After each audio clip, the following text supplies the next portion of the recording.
incredibly the anime. Sweet.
now. Well, good morning, councillors. Morning. Well, welcome to our very first workshop for the new triennium. One apology from Councillor Cotton. That doesn't need to be moved to second reading, does it? No. Well, standing orders don't apply to workshops. So just note for the record, apology, Your Worship. Yeah, we'll just note. So, hope everyone's well. This is the start of the new journey, so Right. we'll move on. Thanks, Your Worship. Just to remind everybody that it's live streamed, so our workshops are public workshops. So while standing orders don't apply, and it's anything you want to ask or say or whenever, that side of things, it's all fine. Just remember it is in the public domain as a result. So, just be aware of that side of things. And then, so just as an introduction, we are waiting for a reprint of the slides, which is an issue. It won't take too long to do that. It is indicative of the fact that we are a little bit underdone for this workshop. It was an additional workshop we asked for when we had the chance once the schedule was put in place, because we realised that actually we're going to need more time with elected members leading up to Christmas, and one workshop only for the annual plan wasn't going to cut it, right? So that's why we took this opportunity. Obviously, the civil defence emergency and all that sort of thing has done a lot to our preparedness for this. But having said that, a lot of what we do is repetition in terms of information and other bits and pieces, and so it's stuff we are pretty familiar with, and it's still absolutely worthwhile to have this workshop. I just ask for your indulgence around that. How it develops today. We've got the whole team, so we might be asking questions of ourselves, which is quite okay, because we have as a team haven't been able to sit down and work through a lot of things ourselves for this, right? So just be aware of that. But equally for you, it's your opportunity to ask your questions and things like that too, with the time that we do that. The intention, what we want to try to get through today was discussions around assumptions and things like that. Assumptions are really important because they form the basis of the financials and the annual plan moving forward. So always good to get the assumptions sorted up front. And also it will be an early opportunity if there is direction that you want to provide or want further work done specifically for the annual plan as opposed to the long-term plan. Then it gives us that ability to work our way through that, understand it, and then schedule that to be done as well. The basis for the financial budget, there's a number of different bases for it. There's always the long-term plan. So the first point of comparison is what does the long-term plan say for what it should be for the year 26-27. So we're talking 26-27, July 26 through to June 27. What does the LTP say? Which is the last year of the LTP. This annual plan that we're doing is the last year of the LTP. So what does the LTP say? And then another basis of comparison is what did we propose it to be when we did this year's annual plan. Right? So when we did this year's annual plan, there were some consequences to that, and those consequences flow into next year. So and they are changes as well. So what was consequential to this year's annual plan is also an important basis of comparison that we're looking at. So usually there'll be a couple of columns that we'll be looking at in terms of the start point. Now, the consequential changes from this year into next year as the start of it is what's effectively all the things are based on in terms of, here is what is currently proposed if nothing is done, and that for the 26-27 year. Now, we haven't done, this is not being presented to you as a result of us doing our budgets yet. This is just what the figures, the consequences say. We have still got to do our operational budgeting, our carry forward understanding for the capital program, our changes to the capital program, all those material things. This is not in this set of finances, right? That's work that we are yet to do, that we need to bring to you before Christmas, which is what we would normally do.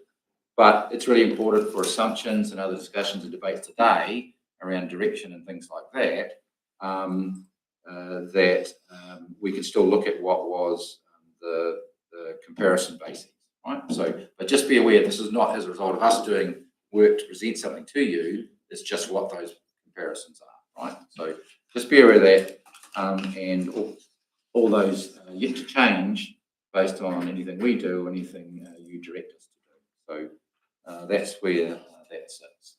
Now, I think we can start with at least this part of it, Peter, until I get my copy of where we're going and we start getting the financials. So if we just do this introductory, but the staff are all here, and obviously Sharon's got her favourite position now there, but has got a microphone and the computer, and we fully expect to be working amongst ourselves with you as we are exploring things. We have live access to systems. We can explore or find information if we need to as we work through it. So you'll need. Oh, cool. So Peter, if you could just begin us, if that's all right. Would you like me to just go through that previous slide? I think you've covered it pretty well. In terms of recapping the annual plan, is the third year of the long-term plan that we're currently in, and we spoke about this previously at the induction, so I won't labour it. Okay, cool.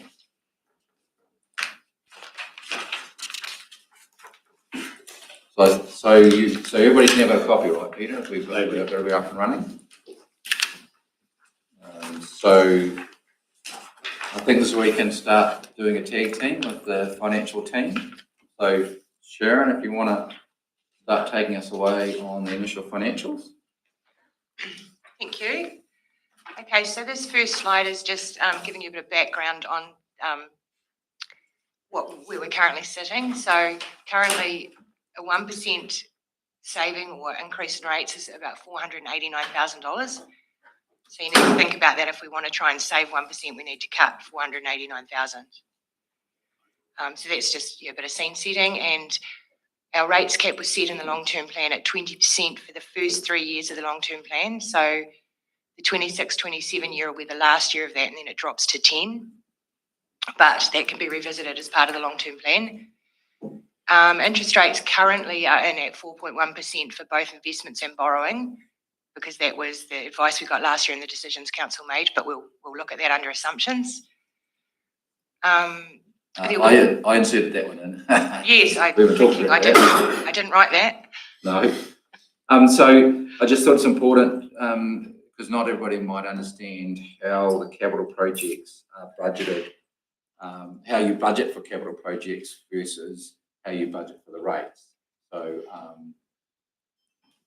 Jules, do you want to give them a good? Well, Sharon. Yeah. So we do have special funds or reserves, and like, for example, an example of that of road and bridges, we take our share of that funding out of those. So there's no rates impact from those until we exhaust all of our reserves. For Three Waters, most of our reserves are exhausted because we spent, we're going to spend our reserves before we raise loans. And leading into what was the Three Waters reform previously, we wanted to make sure we didn't have huge amounts of money to hand over to a new entity. So most of the Three Waters work is loan funded, and the way that works is we don't raise the loan until the year after the capital is spent. And the reason for that historically is we normally spend it towards the end of the financial year, and we normally don't spend as much as we have budgeted for a variety of reasons. So what we did find 20 years ago is that we were actually overrating because we weren't achieving the capital program. So if we've got a capital budget for this year, then the rates impact of that will be applied next year, because we actually know what we spent and we know what we have to rate. So when you look at a project, for example, if most of the expenditure is in next year, the rates impact for a loan for funding that won't apply until the year after. But that's just the way we've done it from a practical perspective. And even though we've been getting better at spending our capital, we made a conscious decision to reduce our urban three waters capital by 15% each year, because we had historically not achieved that. And that was to also reduce the projected spend going forward. And audit didn't really like that, to be honest. They qualified us because of that, because they sort of said to us, well, when are you going to do that capital work?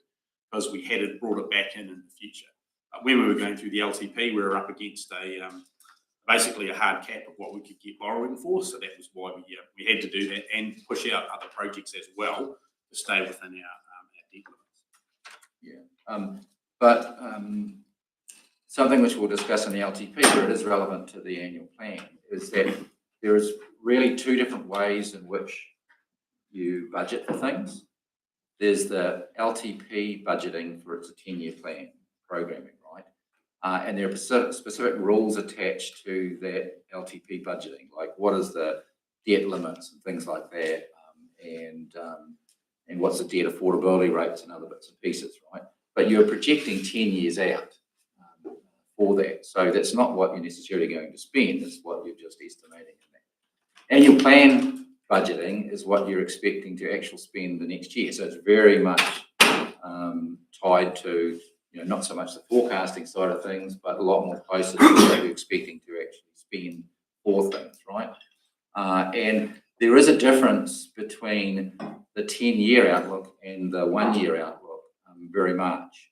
And the issue that we had was that, like if we were spending historically not 100% of our budgets in that, and yet we knew that we were pushing our debt limits as we're getting towards the end of the program. Well, we know we weren't going to spend it, but that's what we're putting in the budget, right? Plus, that's what it was going to look like in a rating sense. That's what the rates were going to look like, which were already going to be high as a result. So what we wanted to do was not basically see ourselves off when we know we weren't going to spend it, but just from a budgeting perspective. So that's why we decided to come up with the idea that we just weren't spending those budgets, so let's not put that in the budget.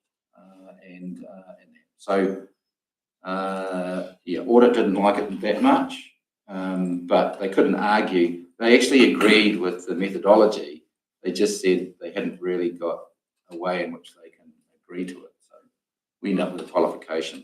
But it did its purpose, because otherwise if we would have gone out with a 10-year plan, that would have had rates much higher, debt much higher, and yet we would be sitting here saying, well, that's not going to happen, right? So you always get flogged for things in the 10 years that aren't actually going to happen. We wanted to get it more realistic to that. So that's why the budget's less than what the capital program might be in terms of on paper, but then you would only be in trouble if you delivered 100% of your capital program, and we've never delivered 100% of the capital program.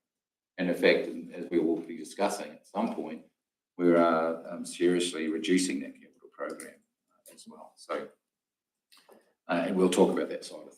But yeah, you need to understand that there is that 1-year delay for money spent on capital versus when you're paying for it through rates, and that's often confusing, but it's actually quite good from a budget perspective, because capital program spent last year equals capital budget this year, for example. So it's pretty tied with almost 1-to-1 in that relationship.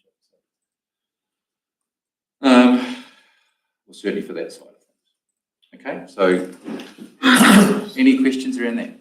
So then, yeah, so I understand we're reducing it by 15, but then how about those years where we've had the capital project like say Greenfield or where it's gone way over the budget, and we had our operational costs that we went way over the budget as well. So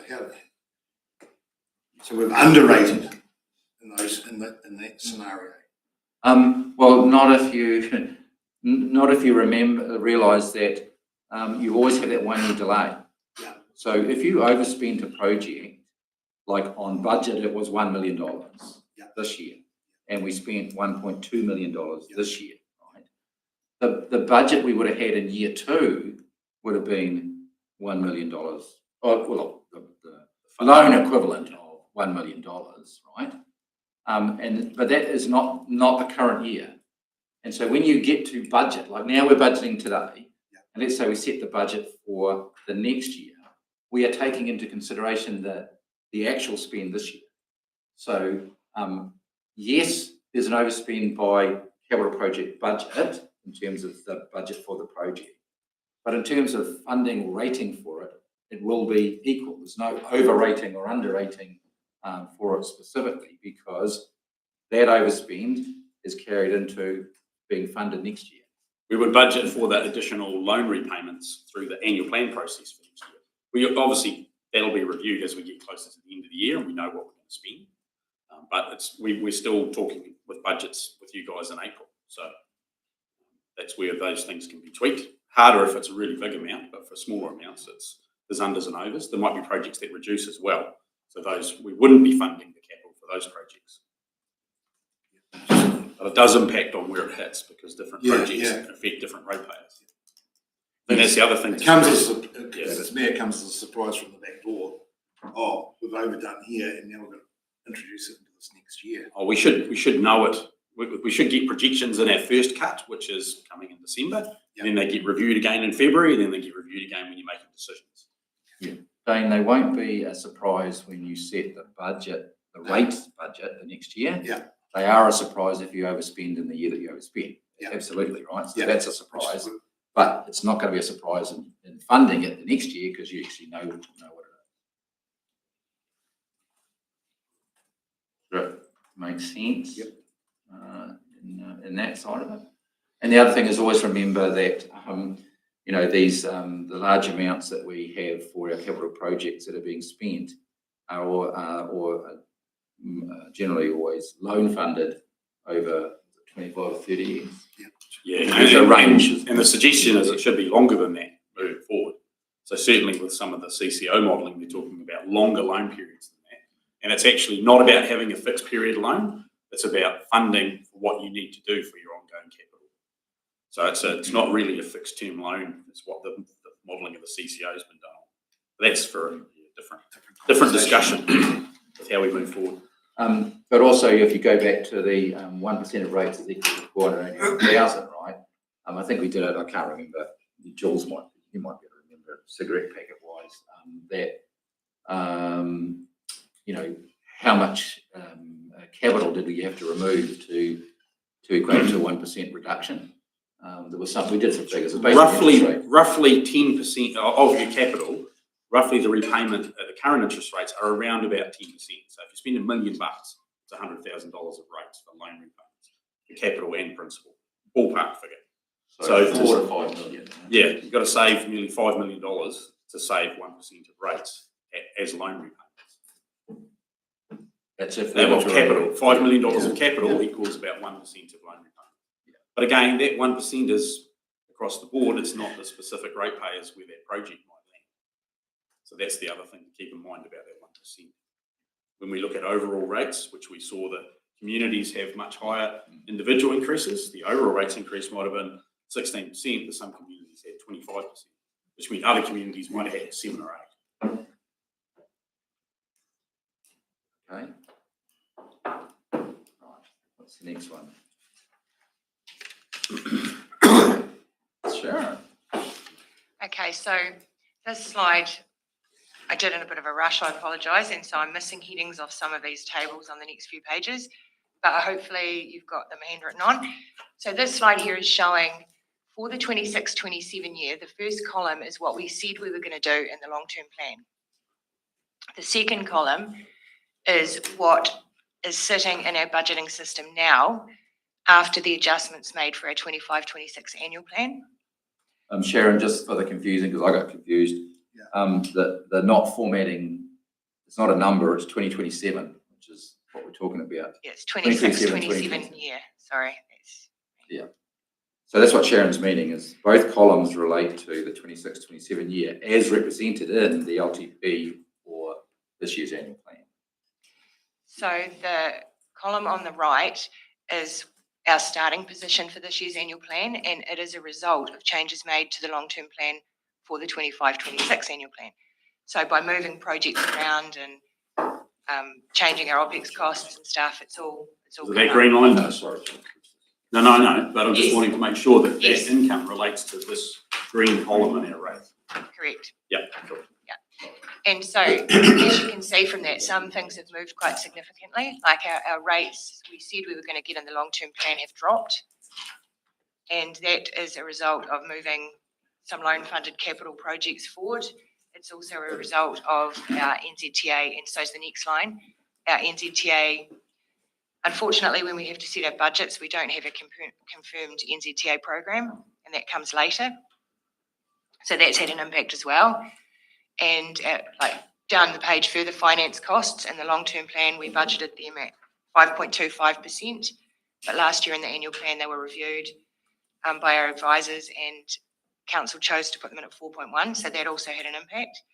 So this is just to sort of illustrate what we had 3 years ago when we were doing this for the long-term plan and what we're looking at doing now. It moves quite significantly depending on assumptions and decisions made around projects and all that stuff. So this is what we're proposing as our starting point. Staff still have a lot of work to do around getting the starting loan balances in there for the end of 24-25. Now we know them and rolling that through the process and investments and getting information out to staff to do the operational cost reviews and to review the capital program, which will all be coming back to you in future workshops. Our direction is going to be don't make any changes unless they're significant, but always look for savings. And the other thing is in the long-term plan, council chose to borrow for operational costs in the first couple of years and then repay them in years 4, 5, 6 and 7. And that was around the massive increase in water costs we had due to previous decisions around water leaving. So the interesting thing to note is this year it has no operational borrowing included. I think that is it from me. But it's that deficit though also, Sharon? Yes, that is the result of moving projects forward and getting less rates and the NZTA funding, mostly. There's other little bits and pieces, of course, and with the NZTA funding, the interesting thing about that is it's not all for operational expenditure. A big chunk of it's for capital expenditure as well.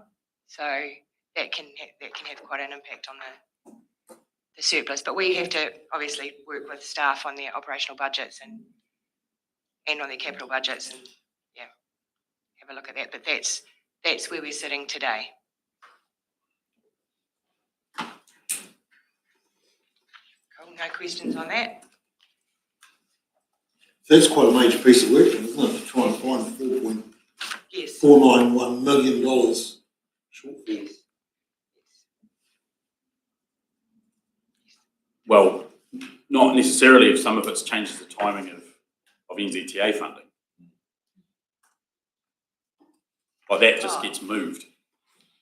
Yeah, it could be. It's partially going to be timing, but it's also that we didn't get as much as we thought we were going to get. But we had put a contingency plan in there for that. We had put But we're not going to spend as much if we didn't get as much from NZTA either. But we adjusted our budgets once we got the revised NZTA budget. Because one part of the work we've got to do is when we did the long-term plan, we took 15% of our income out in year 1 and we put it in year 3 because of the uncertainty around the NZTA budget. So that's a part of the work we have to look at as well, because this is year 3 we're looking at. I thought that NZTA budget, it wasn't a $3 million difference. There was a cash flow timings. So There was it was quite a chunk of it. There was quite a chunk of it we didn't get that they discounted, and Jules will probably have more of an idea on that than me, but the other thing we did do is move it from year 1 to year 3 because of the uncertainty around it at the time. So there's some stuff sitting in year 3 that we might have to re-cash flow to the current year as well. That was just a long-term plan decision to make sure we didn't rate for anything in year 1 we might not get. But Sharon, does that column on the 25-26 AP for 2027 for the grants and subsidies, does that, the 16 mil, which is still a reduction from the 19, does it reflect the plus 15% that we did when we shifted from year 1 to 3?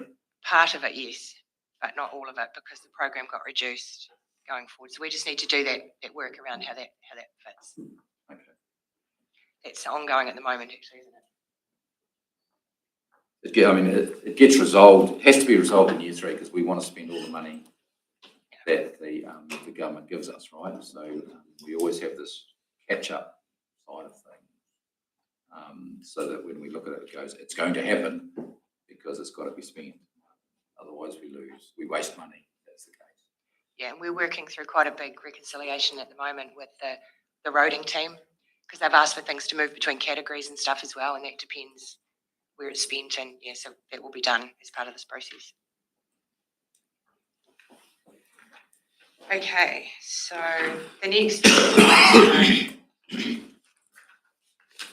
few slides are the same, indicating the same thing. I've just I see we've cut off the numbers, but this is just showing where we were starting from, and it's got this statement of financial position, and then the cash flow statement. I've missed the headings on it, so hopefully, and actually I see we've cut some numbers off as well. So hopefully you always have handwritten headings on them. This was me in a bit of a rush, I apologise. So I don't have too much to say about those. They're just there for you to see the difference that going from the long-term plan to year 2 and year 3, it does change because work programs change, everything moves. And just in a formatting sense, isn't it, Sharon? We just sort of, in the print, we've missed off the 1 decimal point or whatever in that sense, but you can see what the heading should, what the amount should be.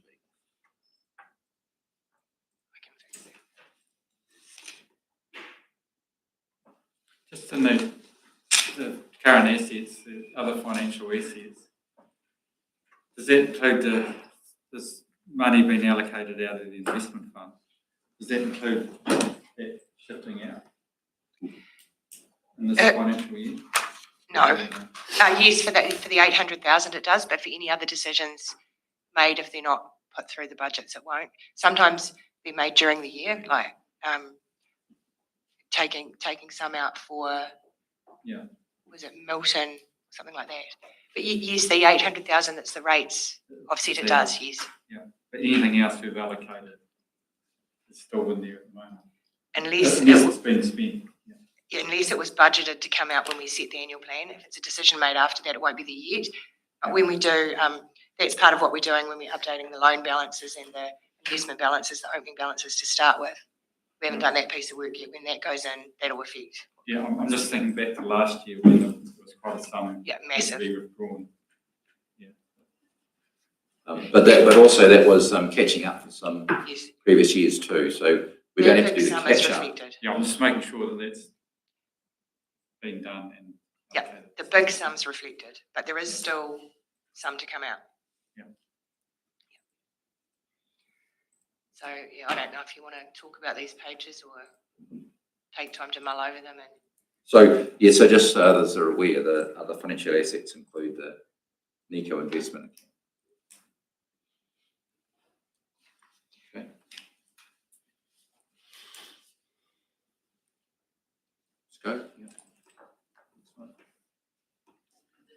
So that's kind of once we get through these tables to the end of the cash flows, that's sort of that's the end of the initial financial discussion. It's just to say, this is our starting point. This is the work we still have to do that we will be bringing back to you. And just, take any questions, I guess.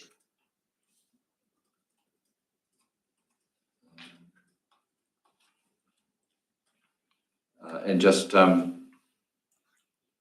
Sharon, take it again, these are in 000s. Correct.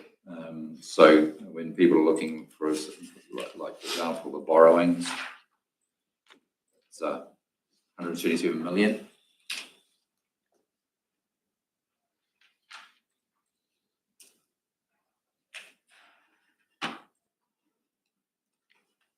Plus another 35, which is in current. It's split between current and long term. Your rates revenue, it's still the overall with the water rates still involved, isn't it? Yep. Correct, yeah. It does have out of district water removed though, which is about 650,000. That's the properties in Central Otago and Gore that are on our water schemes.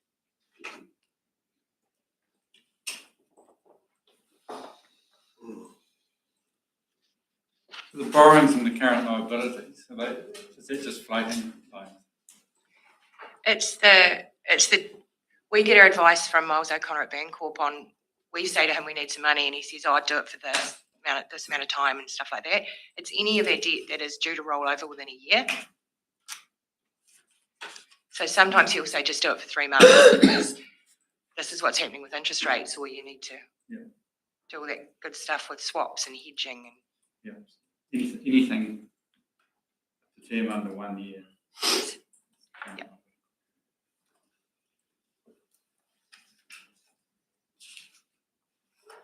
Yeah, so we have to, as part of this as well, we have to look at the profile of our debt and change that number. That number hasn't been changed. And it just switches between long-term and short-term.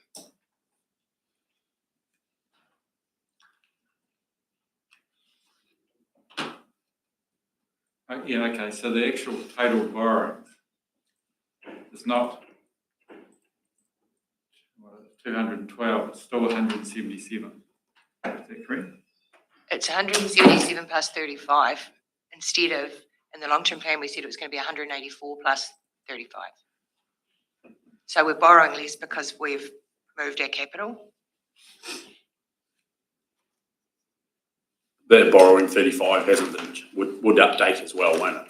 Yes, it will, once we do the work about what's the profile. Yeah. So is 177 a capture of time now? Or is that our budget through this? Yeah, that's what we're saying. That's what we're saying with what's currently in our budgeting system. We will borrow 177 plus the 35 at the end of June 2027. So we have 212 million, June 27, right?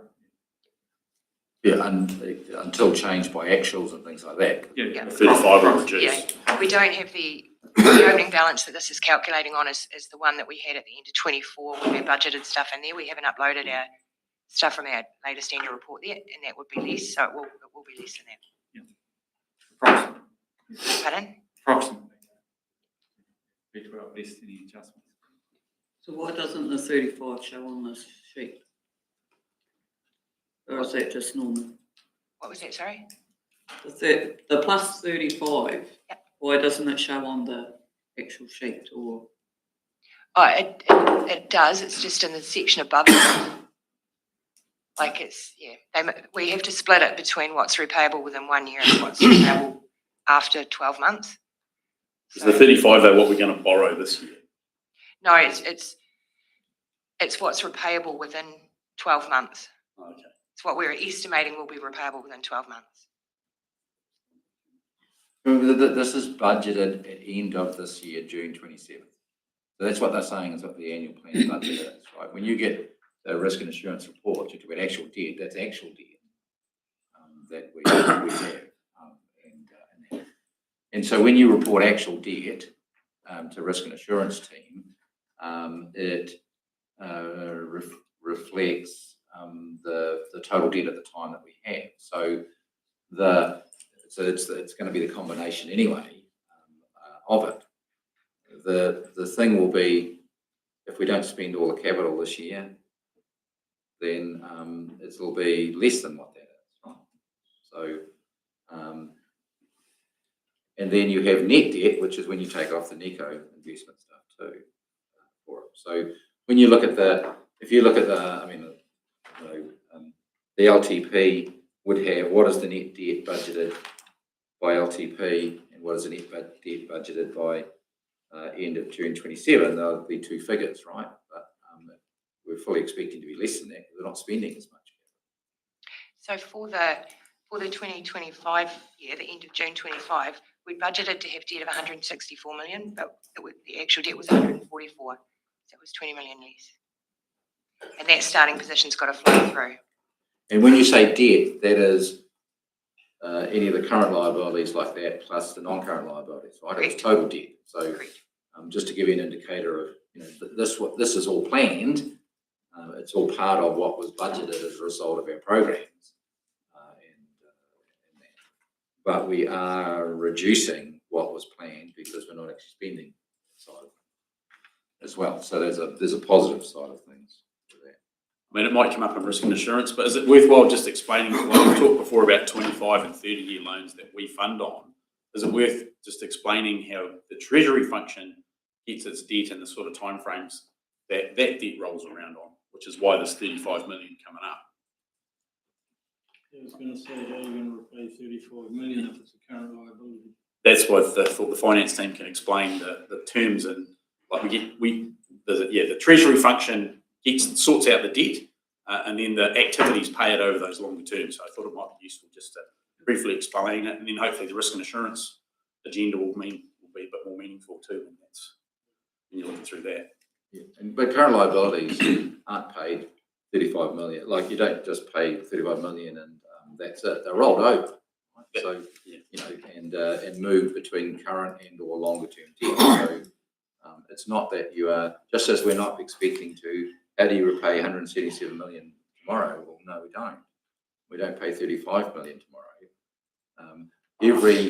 Every day there is money accumulated paying into, interest and principal for the debt. And as we rate, as you will be aware, a fair proportion of that goes into repayment of debt. So there is money going in all the time, just as much as there is money going out. Do you want to just explain that finance too? Just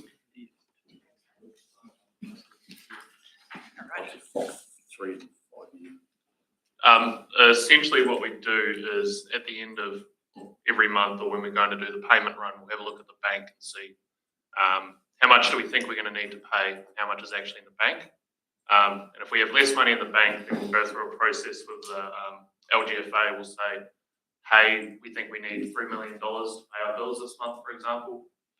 So I'll send an email off to our finance advisor, Miles. I'll say, I think we're going to need $3 million in 4 days. And then he'll say, you should borrow it for, sometimes it's 90 days, sometimes it's 3 years, 5 years, depending on how we need to stay within the policy we've set out. And then I'll flick an email off to the people at the LGFA. There's a bit of paperwork. Steve's got to sign a few things. And then we generally get money within, it's about a 3-4 day process. So yeah, we just borrow to make sure we've got enough money in the bank account to pay for our bills. And then at the end of the year is where we allocate everything to the activities that's paying for them. Because in the moment, we're not necessarily borrowing for a specific project, like a water project, for example. We're just borrowing so we have enough money in the bank. And then at the end of the year is when we tie those borrowings to actually what we've done during the year. But that means you end up with debt of a range of Yes, sorry. And when we have short-term borrowings come up, they'll ask us what do we want to do with that. So we do have the option of repaying it back straight away if we've got the money there. If we don't, again, it's just an email to the finance advisor, and he'll say either the same process really, because you got $1 million coming up, how do you want to refinance that? Do you turn that into long-term debt, or do you just keep rolling it over in short-term, medium term? Just depending on how we stay within our finance policy. Yeah, and what the interest rate's doing at the time. So yeah, if he thinks we're going to get a better interest rate in 90 days or so, he'll just say roll it over for 90 days, and we'll relook at it then. So yeah. What's the longest debt that we have on the books? Generally, it's 5 years would be the longest you would take any debt out for. But the majority of it is within the 3-4 year period. And he also decides what if some of the debt should be fixed or if it should be floating. So that's also what falls within our policy. We need, I'm not sure the exact numbers, but we need X amount to be fixed, so we know exactly what we're going to pay in interest, and we need X amount to be floating. But yeah, he's pretty good, and he keeps us within the policy bands that we've set out through previous decisions in council. And all that detail's reported to the risk and insurance Yes, committee Greg does a every report. meeting. All of the loans and what periods they are and everything. Yep. And compliance with the policy as well. So that's every 6 weeks you'll get a report that says here's all the debt position that the finance team produces. It's a max of 40%. Is that right? Or is it varying? Might well be. I don't. You have the number off the head. Yeah. Is there ever a time when they won't though? Well, if we exceed our debt to revenue ratio, they won't. And that's Yep. why we did all that work to make sure we were within the criteria that they set. And that's based on our risk profile and all those other things. So that's pretty much the key criteria, isn't it, Sharon and Trey? Yep. Which is a measure of our ability to repay it.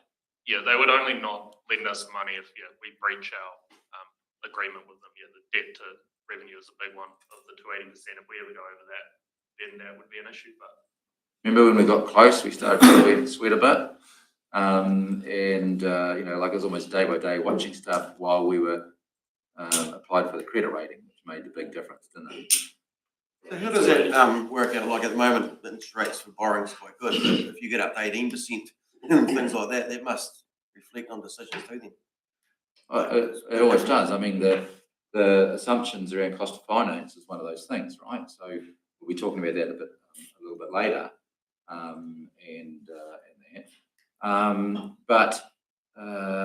we also on charge it, don't forget. So the end result is that the user, the ratepayer, or fees and charges, service charges, or whatever, will end up paying whatever interest rate is coming through, right? Because that's how it's reflected. We don't absorb it; it gets fed out, and it's paid back as a result. And when we first started going into having to use debt, we were in a good position because the debt was so cheap at the time, right? And so we had the cheapest finance that any council had for a number of years. And then, but as you start accumulating debt, and then as interest rates increase, well, of course, that position changes because the amount of debt attracts the interest rate, and so the average cost of finance definitely increased. We were no longer the cheapest. Somebody else coming in at different times would have a better cost of finance, but it goes up and down depending on that. But LGFA is very cost effective for finance. I mean, when we did the work with the rural water schemes, and they were looking at what they would have to do if they had to get finance on a sort of a commercial market, they were talking 15% interest rates.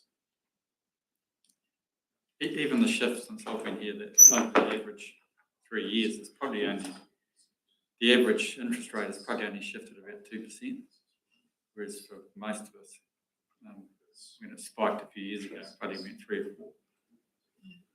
Yeah, just the way it's really.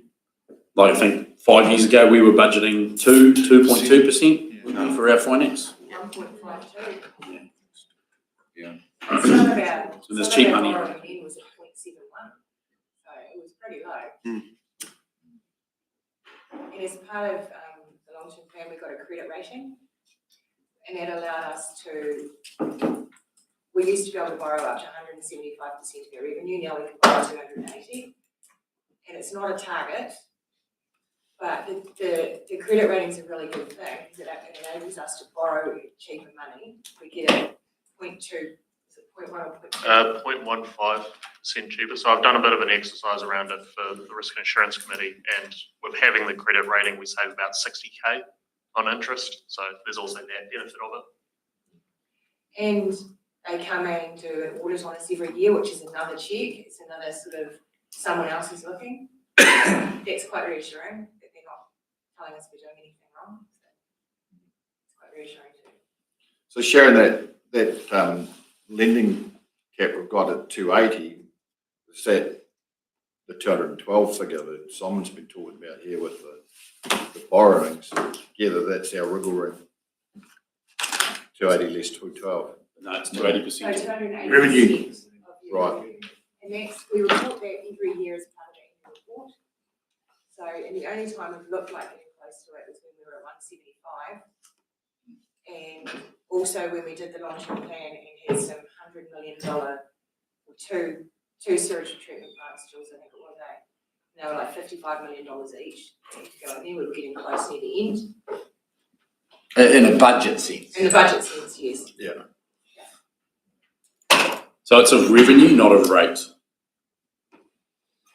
So just, yeah, remember it's a total revenue, not a rate. Yeah, including all grants and subsidies, that's what you mean, eh? So it's 74.611 million times 280%, is that correct? That comes out to 208,910,000. My calculator It's, says. sorry, it's net debt as well, so we tend to take our Investments off. we take our investments off and our derivatives and something else. Borrower notes, anything that's associated with debt. So then we're not quite close to that already then, realistically. If you've got the 35 and the 177 to 210 total debt. You'll take off the current assets. Off the total. Take the other 35 off, and then you take the rates revenue, or total revenue, and multiply it by to match it against. I mean, the solution is always there, Yeah. right? And we always know what the solution is, isn't it? It's what some other councils have had to do. You increase your rates revenue. So that is the solution. Now, that's not something that people want to do, right? But every council has that ability to do that if you need to do that. We don't need to do that with the way the current rates are. Currently, we have sufficient. The LTP shows it. We budgeted it in that sense. Credit rating helped. Going to 280% helped. We don't have an issue. And when we lose the Three Waters debt, it all changes again more positively as a result. So at the end of the day, the horizon is simply we don't have an issue with the debt cap and that percentage leading up to the Three Waters shift, and we won't have a problem after. In the 24-25 annual report, which is finished, we were sitting at around about 210% to 80.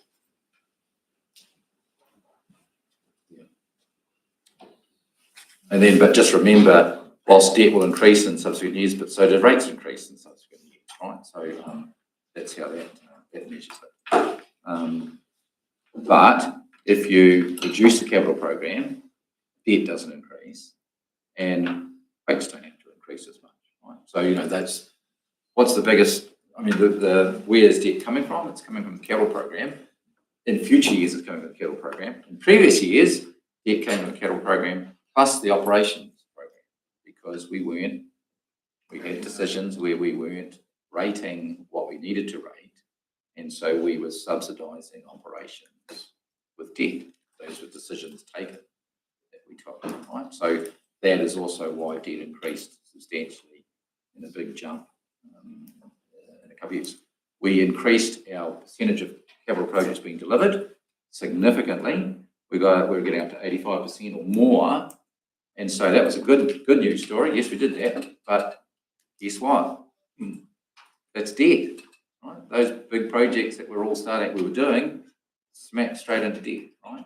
plus we were using debt for operations. And so, you know, we jumped $50 million, I think it was, in 1 year of debt, in a combo of doing great work with projects, but also funding operations. And that was by budget, but it was also unbudgeted operations because we had quite bad deficits. And again, that was significantly part of bringing the Three Waters into council, right, from the contract to the council. That was like a massive wave, which has had repercussions, right? But that's what is the reasoning for that big jump in the debt.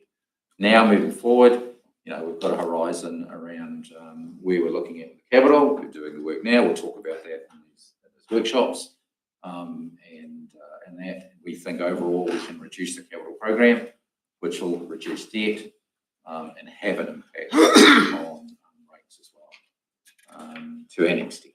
But those are things we wanted to work with you as well. Anything? I mean, these are all big topics, right? Because you know, there's a bit of lot of angst and contention out there around things. So, any more questions around that side? Steve, I'm not sure if I heard you right. You mentioned Nico account. Was it Nico? Yeah. What's? Yeah. So it's just the name of the broker, effectively, that is holding our bunch of investment. Oh, okay. It's an investment portfolio. It actually is doing very well compared to the rest of the market and has given us great results compared to the market. And we'll talk about that as well as part of it.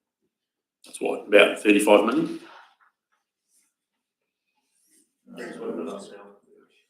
Only bit, was it 30 something?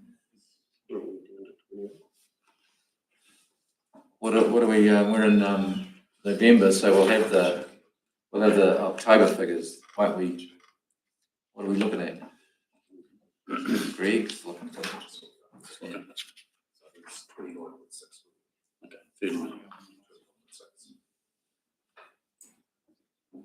So that again gets reported on every risk and assurance every 6 weeks. You'll get the latest information on that.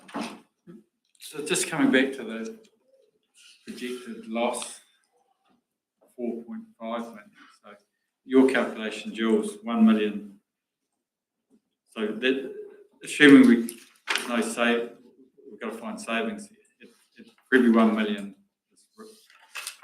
cost.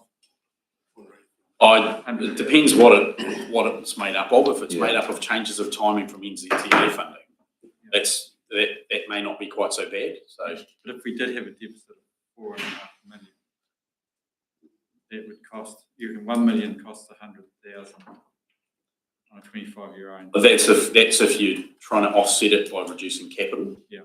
If you're trying to deal with it with rates, it's a. I'm just doing it in my head. A loss of 4.5 million is the equivalent of a 1% rate rise. 10%. 1%. No, 10%. If it's 1%, if you're doing it with capital, but if you actually had to fund that as rates. If you're doing it out of capital, it's the equivalent of 1% rate. If you were funding it as a loan, that would be That's the only way we could. Well, no. Well, it depends on what it's actually arisen from. If it's actually a real deficit, or if it's a change in timing of funding. I mean, our job is to go away and look at what it's actually telling us, what it means, and what the solutions are. So we need to build that in. All we're showing you is what the start point is, according to budget. And then, as I said, we haven't done our own budgeting yet, so all that's got to. I'm just looking at it from the previous years when we had made operating losses. And we had borrowed it. That's roughly 5 million. Yep, it's about 1%. Will mean a 1% rate increase. If we were loan funding that deficit, Which is what we have done, though. Yeah. Yes, yeah.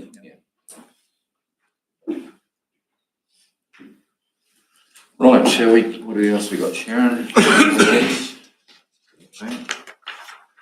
just a few more plans, the rest of the financial position and cash flows. So I didn't really have any comment about them, they were just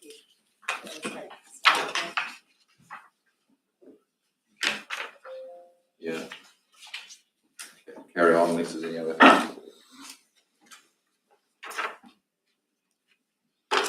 Anything about cash flows you wanted to mention, Sharon?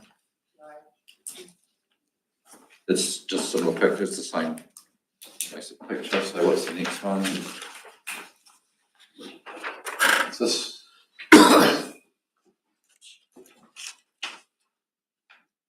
Okay, so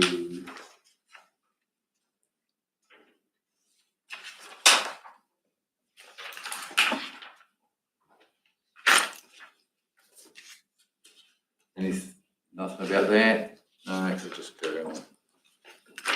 Okay, assumptions. All right, we'll just move straight into it. Next one, please. Sharon. Okay, so the assumptions part of the workshop is for you to hopefully give us some direction on what to include in what we bring back to you for our assumptions around borrowing, investments and inflation to a lesser degree. So the interest rates included, obviously, for investments and borrowing have an effect on our rates requirement. And the numbers we bring to you, we always go and get from advisors because we're not financial advisors, I guess. So this year, the borrowing prediction from Miles O'Connor at Bancorp for our borrowing is based on the average predicted cost of funds for the year plus 0.2 basis points, which is like 0.2%. And he suggests we do that because it's conservative. And that comes in at 4.4%. Ben Trollope from Melville Jessup Weaver has given us an investment prediction, and it's between 4.4 and 6.1, but that'll come on another slide as well. Currently, in the numbers we've showed you, both of those rates are at 4.1%. Sharon, when we did the annual plan last year, we had the same assumption question. Correct. And my recollection was that they did suggest a slightly increased cost of finance, but we decided not to put it in. We just kept it at the LTP one because it wasn't actually much difference, but there was a little bit of difference. Oh, it went down. The LTP was 5.25. Yeah. And it went down to 4.1, and then they came back like in May and said, if you want to, you could put it up to 4.3. But we thought no. Yeah. So I mean, the interesting point will be that this may be a combination of we could have put it to 4.3. There's been a slight shift again, moving at 4.4. So there's a gap. The issue, of course, is that 0.3% increase in cost of finance is a cost that gets reflected in budgets as well. So there's it'll be interesting to model what that is going to cost us as a result. It'd be interesting, Sharon. I did have some questions, but we didn't get a chance to do them. I was interested in, do we know what that average cost of finance was for the last financial year? Or actual. Yeah, the actual cost of finance. Like it's the average of the various things. So I mean, it'll be interesting to see because we can sort of just discuss it, do other things as well, and come back. It would be useful just to check. It's always good to see they predicted X. What actually was the cost of finance? And the cost of finance is, what is that long list of the loans and the debt and the cost that's been spent in a particular year, right? So it does get actually calculated. We can figure out what was it compared to in actual terms versus what was predicted. Cost of funds. We do have that. Cool. Yeah, so currently the average cost of funds as at October 2025 is 4.07%. 4.07. Nice. Yeah, and as at the end of June 2025, it was 4.34. So it is decreasing. Sorry, today it's sorry, I'm looking for, I really want to just know, what did he predict for the year 24-25, right? And what was the cost of finance in at the end of 24-25. With 24-25, we would have predicted 5.25, because that was an LGP. And the cost was, what was June? June was 4.34%. 4.34. Right. So just to get an indicator that just because they predict something doesn't necessarily, it's always like not necessarily the case of what it is. And at the moment we've got like 4.03 or something, and that's current. Obviously, he's talking about an outlook for the year June 26, July 26 to 27, right? So it is still out there in terms of where things are moving. So you never can compare exactly. The other thing to think about it too is that we can change this assumption more than once during this process, but just not in May. It's not ideal, because we don't have a lot of time to turn everything around. But we can ask them any time.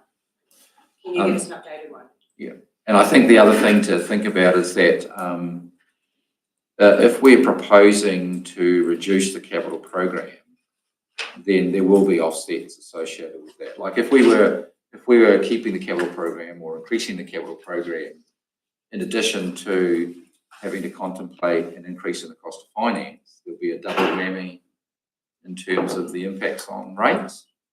But we are proposing a position where we're actually going to be reducing the capital program. So I think once we see the balance of what that looks like and modelling the options around increasing the cost of finance to 4.4 or keeping it as per it is currently, and we can do that, we'll be able to look at it and go, well, okay, maybe we take the conservative approach and go to 4.4 or not. That's something we'll do work on to bring to you as a result. You just have to realise they work together. Just at the moment with the current interest rates, that there'll be quite a bit of money. There's been several cuts recently, so I would say that average will be in the late threes in the new year, because there'll be quite a few of the loans that are going to roll off shortly. We'll get the benefit of those last interest rate cuts. So This is calculated based on Miles' prediction from 1 July 26 to 30 June 27. yeah, And they have some big spreadsheet behind everything that does that.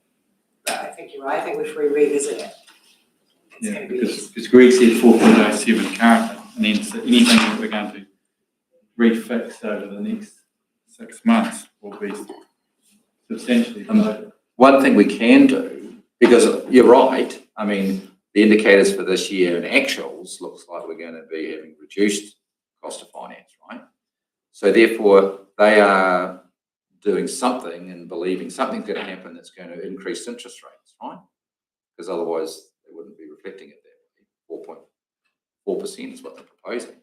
So it will be useful, this is why we have these advisors, right? To bring the advisor in to speak to why do they believe the interest rates should be budgeted to increase when our cost of finance is dropping?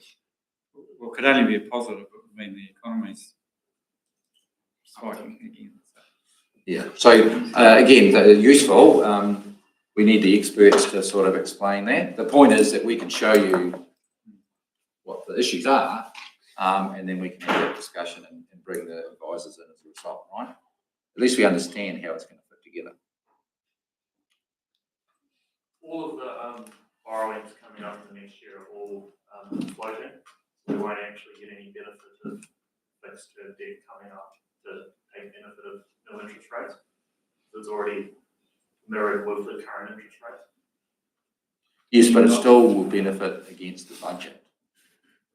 Because some of your fixed terms are up at 5 and 6%, aren't they? And they don't mature until 29 and 30. Exactly. So that's why it's going to push it up a wee bit. Well, it won't change. But well, where it is now, maybe where it will stay. It may not get better, reduce further, but it won't get worse because those long-term fixed ones at those rates, they don't change. No. It could be advantageous to fix some of those. I think that the cash rate is peaked, take a bit more off floating perhaps to try and lock some of that down. That's why we don't speculate. That's why the experts do it. But we assume that that's what they do. They that side of it and get the best results for us, right? Because that's what we pay them for. Don't But always get it right. if we bring them in, you're more than welcome to question them and quiz them about that side of things, because that's their expertise. That would be my gut instinct.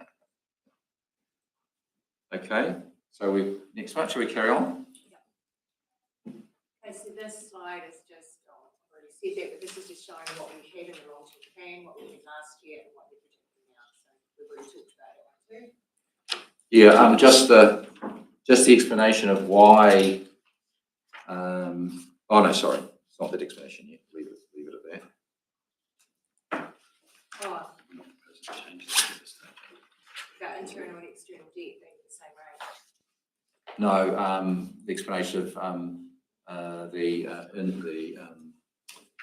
investment interest rate and the external and the debt being the same rate. That's a different slide.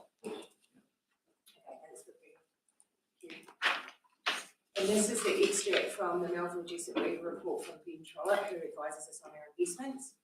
And this is quite interesting. He sort of said 6.1% is what he said, but then if you look at that, it's got 50% confidence, so it's about as likely as not that you get it. It's quite interesting in it is. And when you get to the 4.4, that's very likely. So they give a range of where you could budget. Range of funds, like estimates. Yeah, no, they have quite a, I probably should send it to you guys, they have quite a comprehensive report behind it. They use a lot of technical terms. So he's good, and he will also come and speak. Yeah. Yet it's substantially overachieved. Next slide. You showed the next slide shows it. Okay. So this is the returns on our portfolio from 2021 until now, and there haven't always been good years, but there's been a couple of good years. So that's just showing, like, 31st of October. We end our year in March because that enables us to know what additional income we've earned over what we budgeted, and if you guys want to choose to use it for any discretionary council projects. Historically, like community stuff. So this year, obviously, we're not at March 26, but so far we're sitting at 8.9% for the year, but that can go either way, as we've seen previously. But it's tracking along really well, because yeah. So the way, I mean, the investment account, the returns from the investment, there is a very limited amount of the returns that subsidises rates. Had I been quicker to it, I probably would have suggested, I know in hindsight I would have suggested we don't put any subsidy to rates from the investment account, we do it a different way, but we're locked into the current subsidy of $880,000, I think it is, isn't it, $880,000 to subsidise rates from the investment returns. And what I mean by locked in is that the rates requirements, budgets, and the rates examples are all based on getting income every year of $880,000. The problem some people have when they increase that subsidy because they've got X amount. Let's say we had a port and they were going to provide dividends, or we had an electricity company or something like that providing dividends, right? And you ramp up that and say, this is great because they're providing dividends, and you double or triple or whatever that, because it looks good on them, reduces the rate as a result.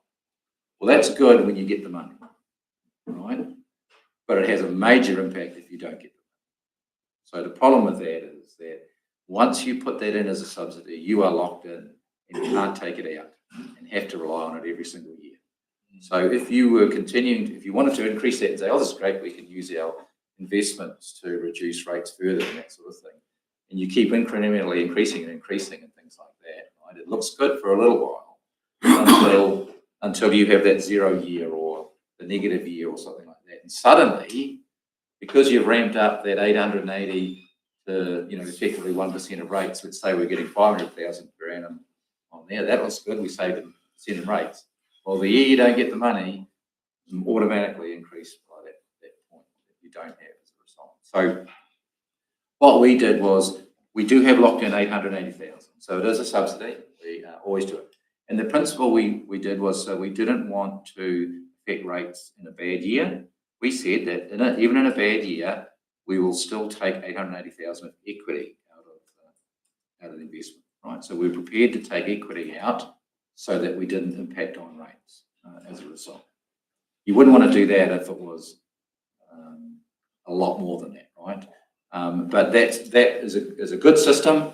It means that every year you're banking on that, you've got some sort of subsidy, okay? The second thing we were doing was that we effectively looked to match the, and I'll show in a different one, but Mel's explain it now. We put the investment return generally as the same as the cost of finance.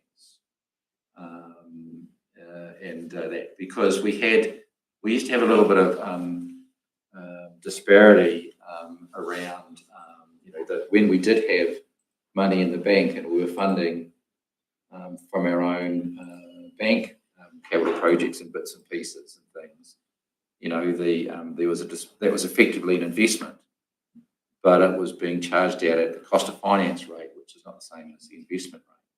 And so all we did was said, well, at the end of the day, let's say the cost of finance is also the same cost as the investment return, so it matches nicely. Because cost of interest rate costs and financial returns are always linked, right? They're not usually going in opposite directions. They're doing the same sort of thing. It's reasonable to link the two together. But what that does mean is that where we have, for example, they're proposing this range from 6 point something to 5 point something or whatever, in that sense. If we set the investment and finance cost at, let's say, 4.4%, right, and that, then we are banking on getting 4.4% returns. That's all flowed through our accounts. And if we get more than that, 6, 7, 8, 9%, right, that then becomes what we've always described as discretionary money. Right? Council can do anything with that. They're not you've got complete freedom to do something with that. You could put it back into the account, or you could spend it on community projects like we've been doing. It doesn't impact on rates and things like that. So it's a very successful model that we've done. And the other principle that was there was that council originally never intended for that investment account to just keep accumulating and doing nothing. And what I mean by doing nothing is it wasn't intended to just generate money for the sake of generating money. It was there to generate money for the benefit of the communities. And that's why discretionary money is there to support all those community projects that we've done, right? There's been some good chunks taken out of it. Poma took a chunk, Milton Community Library and Swimming Pool's taking a chunk. Some big swimming pool contributions have come out. Other big community projects have come out. Your ability to say yes to those projects would have been severely changed or impacted if that was coming out of rate, right?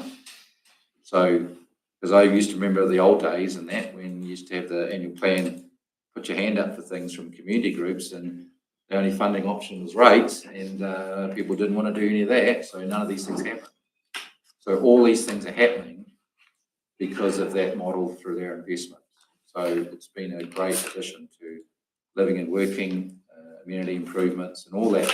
Playground improvements, with the 50-50 contributions and things, all supported by the investment model that we've got. So that's how that works. Next. Okay, so this slide is just showing what Mel Jessup Weaver have suggested we use and what we have used in the last 5 years. And it is the top end figures as well. So this is what I'm saying, 6.4 to 4.4 something. Last year, but 6.6 was the top year, 7.3 is still a range. It's just to illustrate that we're being more conservative than what suggested to be. And Steve's just mentioned the link to the cost of finance.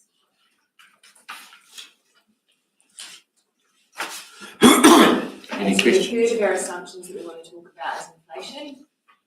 And it's obviously really important. And we always use real indicators, which are provided to us by the government.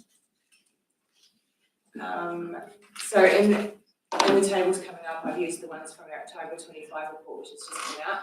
And we've got four inflation factors currently in our budgets. Government administration, which is most things. Water by itself, salaries by itself, and IT by itself. And normally, this would not affect anything we're about to do because it's indexed at the inflation we put in last year. But it will affect future years, which in this case is not too big a deal because long-term plans can revisit that, but it will affect it starting from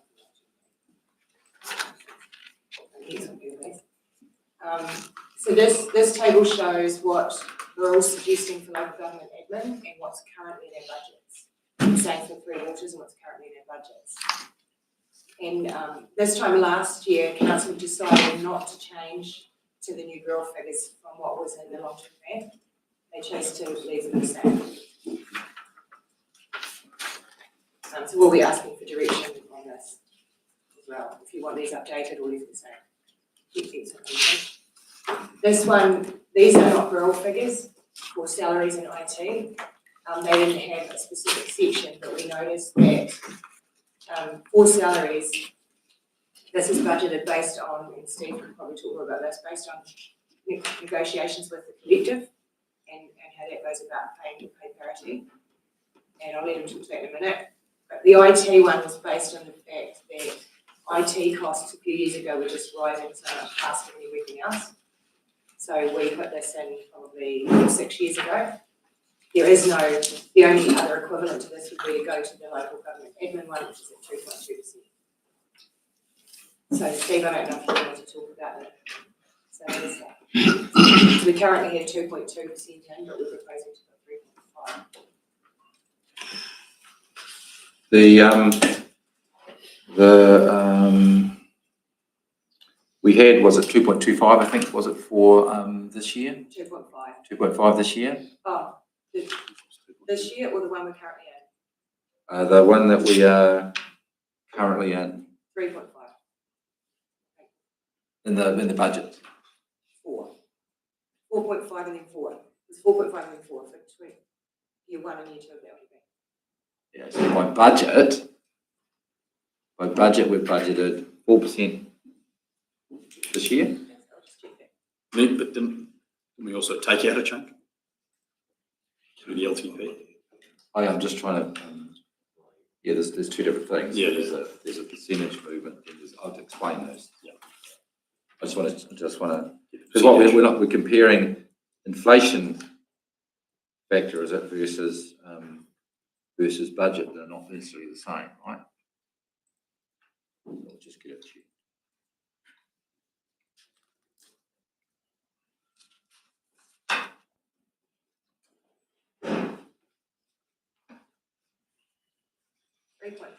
Yeah, 3.5% budgeted for this financial year, 25, 26. 25. To 2.5. as opposed to 2.5, right? Okay, so we're budgeting that, and we settled with the collective on 3.5 this year. Yes, we did for this year, right? 3.5. So those match. The problem is we negotiate every year, and it's not the same time frame as the budgets, also, right? And that. And so it is a negotiation around that. One of the issues we have got is that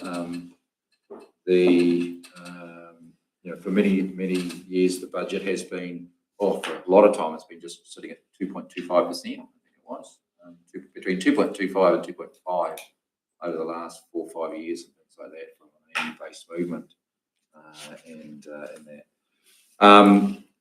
And then we've had that big jump the last couple of years in terms of remuneration costs in terms of out there, in terms of expectations and other salary movements and bits and pieces. And we hit that one with last year's 4.5%, I think, movement, but the budget was only was less than that.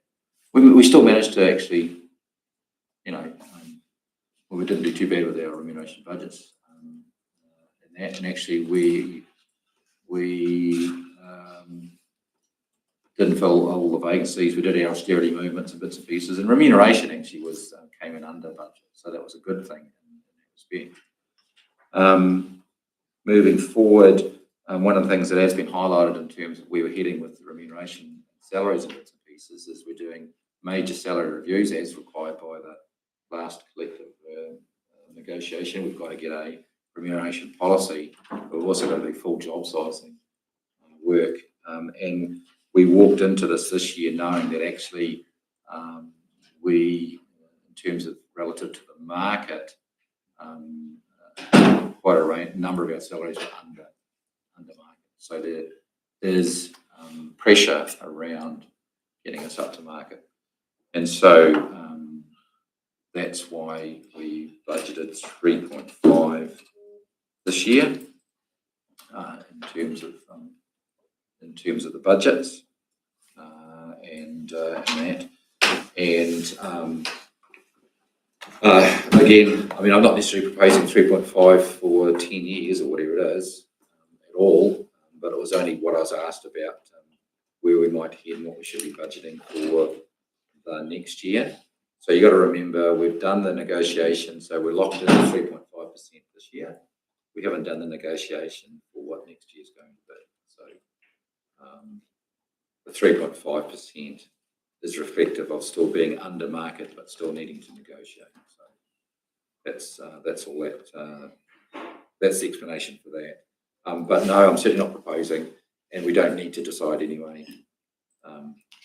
8 years worth of that sort of stuff. That won't be the case. That's an explanation of where we sit. It really doesn't have a lot to do with inflation, to be fair. I mean, inflation must sit close to market expectations, bits and pieces, but the market is what people out there are demanding, agreeing through collective negotiations, market movements. And we know there's been some big agreements around that side of things to try and cover that big hump that there was in the country. And that's what we're just dealing with at the moment. So we don't think it's necessarily unreasonable. We think if we don't put money in there, it will depend on how many people we have, of course. So that's a different question again, right? But just from the market perspective, that's where that sort of sits. But we also got to be mindful, though, if we want the skill, you've got to pay for it. Regardless, it's just society. If we want skill, you've got to pay. So Well, that's 3.5% being a bit conservative. otherwise it becomes unattractive too. So, We want the right people in the right jobs as an organisation. It's the ability to pay. So pensioners only increased 3%. The pension's only gone up 3%. So you've got to be mindful of that as well. Oh, yes, I know. Yeah, they're not really comparing apples with apples as far as But it's the ability to pay. That's right. There's the ability to pay. But if you don't pay, you get that dreaded C word, don't you? Exactly. Consultants. Yeah. You know, that's, Yeah. everybody hates that, paying money for consultants, apparently. Yeah. So it'd be something to be mindful when we do attack that arena. Yeah, we do.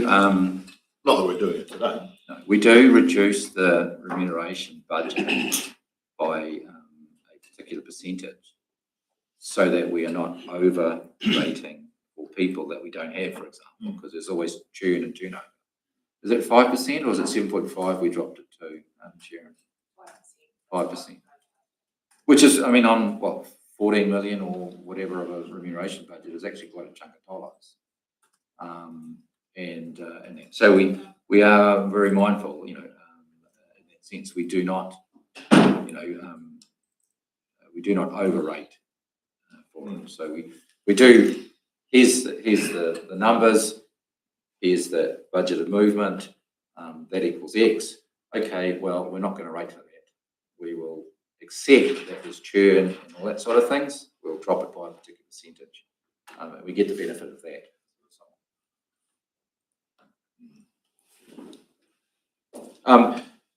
This is just talking about the overall percentage movement.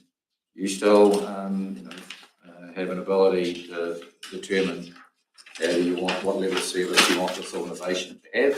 That's still part of the discussion yet to come. And I guess to note, we already have 2.5% in the numbers we're looking at. Yeah, so we're talking an additional 1%, right? And I guess that brings us to this slide. So what we're asking for here is a bit of direction on what you want us to include in our initial drafts we bring back to you for our investments, for our borrowings, and for any updates to inflation or wage increases or IT. Sharon, can I if I just go to the middle one and say, could I just suggest in terms of the interest cost, there is a question as to what was proposed around the 4.4 versus the current 4.1, and that it's going to be there or thereabouts, or you could decide we'll choose one in the middle, for example. I don't think we should be making that call now, because I think the point will be bring in Bancorp for that discussion before then, and also having a look at what the result, the issue with the change in the capital program sees. I see us doing a scenario, so we want direction, right? I see us doing a scenario though of 4.1, 4.4, something thereabouts in the middle maybe, and feeding that into a high level understanding of what we would do, and then look at it against the capital program as well.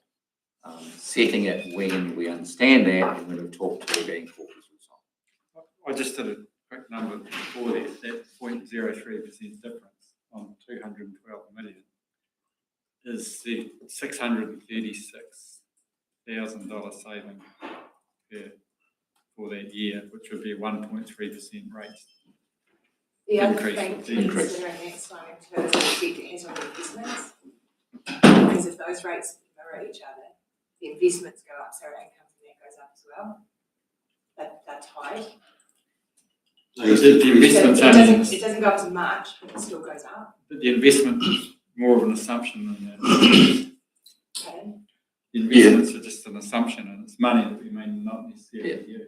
You're right, Sharon, about the investments going up, but we are locked into only doing 880,000 subsidy.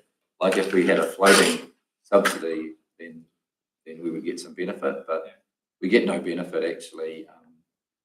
It gives us more discretionary money, but it doesn't give us any rates benefit from that when it goes up or down in the investments, because it's 880 regardless, right? Yeah, I'm just putting it out there for when we discuss it later, because it does have potential substantial impact on the rates, 1.3%. Which correct, which is one of the reasons why we didn't make major change last year or this year, right? Because it would have been a difference too, so we didn't. But we do want to understand, like, if what you don't want to do is, if we didn't put it up, for example, and Bancorp was correct and rates went up and actual cost of finance went up by then what they're projecting, our budget and what we're recovering from rates would have been this. We have a deficit of that, which then has to be funded as well. So you do want to be trying to make sure that actually we are correct as close as we can be for it. But what we have tended to be careful about is we don't equally want to overrate, and that. So we've always looked at it from that perspective first. I just think I don't feel that you aren't in the position to make a call now that as long as you understand, the point is to understand it, and we'll look around getting better advice as to where we might want to set that, but also bear in mind where is the capital projects going, because there'll be some offsetting benefit from that. Okay. So that would be that side of things. The second thing is you could agree on, do you still agree that we link the investment returns to the cost of finance returns? That's something you can debate and agree or disagree on.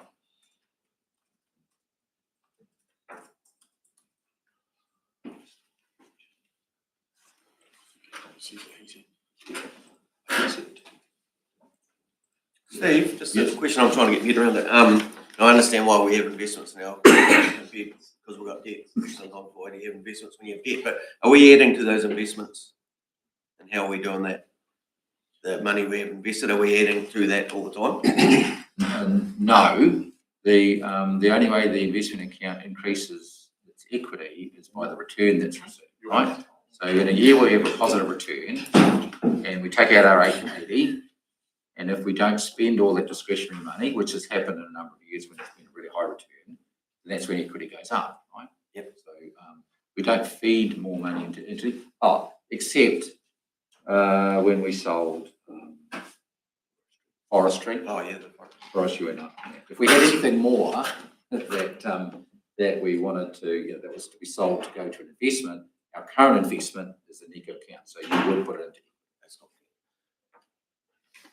fair. Right, moving on.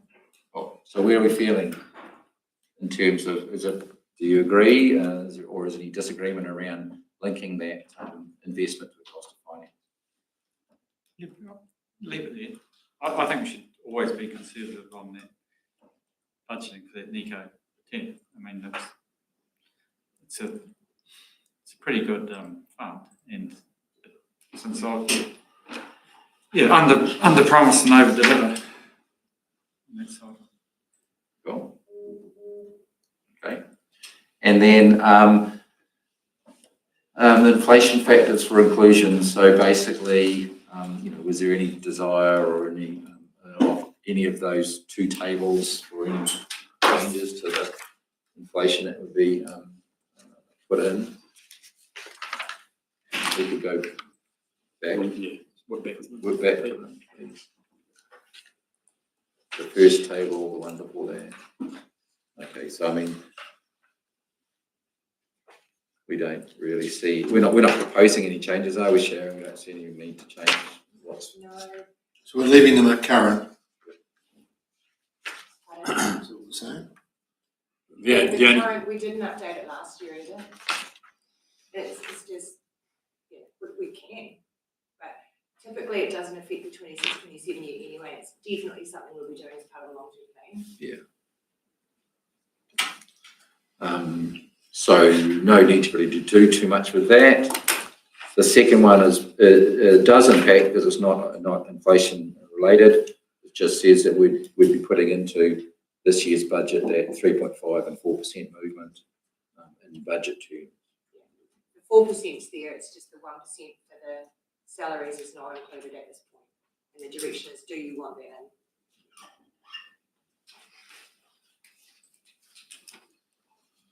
not going in for the whole, the LTP gives you a chance to look at the future years. It's really only for next year. I'd leave it at 2.5. What's currently budgeted? It's what's currently budgeted. Yeah. Yeah. I'd be leaning more to the 3.5 myself. So when I mean, this is public, right? But but I'll just explain that when we go into negotiations, everybody publicly knows the money that is available, right? And that. So if I have no money available, then, and that is the limit, then that is the answer back. That's all I can go to. Of course, there'll be a problem then if that is not what is being proposed through the negotiations by the various unions. So and that, I mean, I'm covered because I just say I've got no money, right? But and to date, we've had very successful relations with our unions in terms of how we've got to where we've got to, and we've never had any industrial relations issues. So that's all I'm saying is that we're just suggesting to you and giving you some reasons why we think there's pressure there, because I'm just saying we believe, and Jules has done the homework, Joe's done the homework, we've got the figures, it says we believe we are paying under market in a reasonable amount of our positions. Under market means that when it comes to negotiate or, people are testing us, there's evidence to say blah, blah, blah. So if you have them have a bit of extra there each time, it doesn't mean you have to meet, but at least it's there, no? I don't know. You could get more figures than me, but to me, it's a lot of things out there, even in your household. If you want something, you're always going to add a bit extra each year to your budget. I mean, if I had, like we had the year, we had 2.5%, we settled on 4.5%. That was what was settled on. Okay, that means that, if all positions are filled and that, we're going to be overspending. In that year, inflation was over 7%. Yeah. So that would mean we'd be overspending against budget and end up with that deficit side of it. So we can always, you can put 1%, for example, and that sort of thing. But at the end of the day, it's got to be settled on something, and it will impact on What's CPI running at the moment, Sharon? I'm unsure, Simon? sorry. I'll tell you in 30 seconds. 8.3, 34. No, I think it's just under 3 because it was within the band. So Steve, when you're talking about resizing and job description, all those jobs, what effects that going to have? Because I know there's some people who are way under what they should be getting and some are way probably over, and that's quite a lot of that with my. Yeah, so if you, the system is generally that if you do re-evaluations of remuneration, those people that are underpaid would end up getting a pay rise to be paid. Those people that are currently being paid more, you don't drop them. They don't come down. They are capped and they don't go up again. Right? They stay where they are until it's caught up. So you're always on the wrong end of it as an employer in terms of where that fits. So the job sizing, is that for every staff member that you're working through? Every position, not necessarily staff member, because some staff members are basically the same jobs. So we're not sizing individual people, we're sizing jobs. How far through is that now? How far through? It's a massive job. Yeah, we've done lots and lots of sizing. We're probably, I'd say 20% of the way through. But the other side of it is getting the information back from people, so their current job descriptions are current. So that's where there's been a wee bit of a still waiting to get some of those back. But there's probably 6 to 7 to 8 jobs every week that we're reviewing the sizing on. So there's a risk it could be a whole lot need to go up, or there's a risk that. There was some initial work done that identified what Steve said, is that there's some that's over and there's some that are under. But as Steve's explained, you can't reduce. It's difficult to reduce people, but we are taking the opportunity when positions change that they get advertised at the resized level. So is it, we look at going up for this next year to cover that with your 3.5? Well, that'll be the challenge, is that once the homework's been done and the gap's been identified, that has to be funded somehow. Otherwise, what else you do? It's funded by rates, isn't it? Well, there is two different ways. Like, you can change things around staff remuneration by changing how many staff you get. Right? You can do that. Right? So that's one option for it. We don't have quite as much flexibility when we're talking about how to pay people. Right? You don't have that flexibility that says, Steve, you're going to keep the number of staff, but you've got to pay them less. 75% is all you're going to pay them. You can't do that. Right? So, but this is the discussion we're having, because I'm saying to you, that's the part of the discussion we're in. I'm saying we've got these issues where we are under market in a number of positions. We might be over market, but I can't save you money on those because they just be capped. Right? But the others need to be moving up as a result. And in addition to that, that's just that. In addition to that, there is the normal market movement that we need to be building in as well. How much effect does it have that we probably on average have 2 or 3 vacancies all the time? That's 2 or 3 months of you're not paying those salary for 3 months times say 4, that must affect a wee bit of it as well. But that's why we budget 5% less, right? Because we automatically say we're going to have tune. And so we've already done that. $700,000 off the salary straight away. Yeah. For that sort of thing.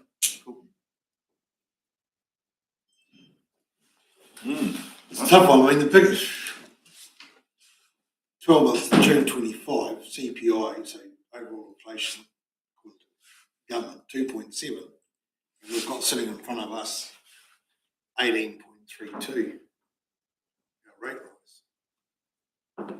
So whatever we do, we've got to be trying to reduce any rises as much as possible.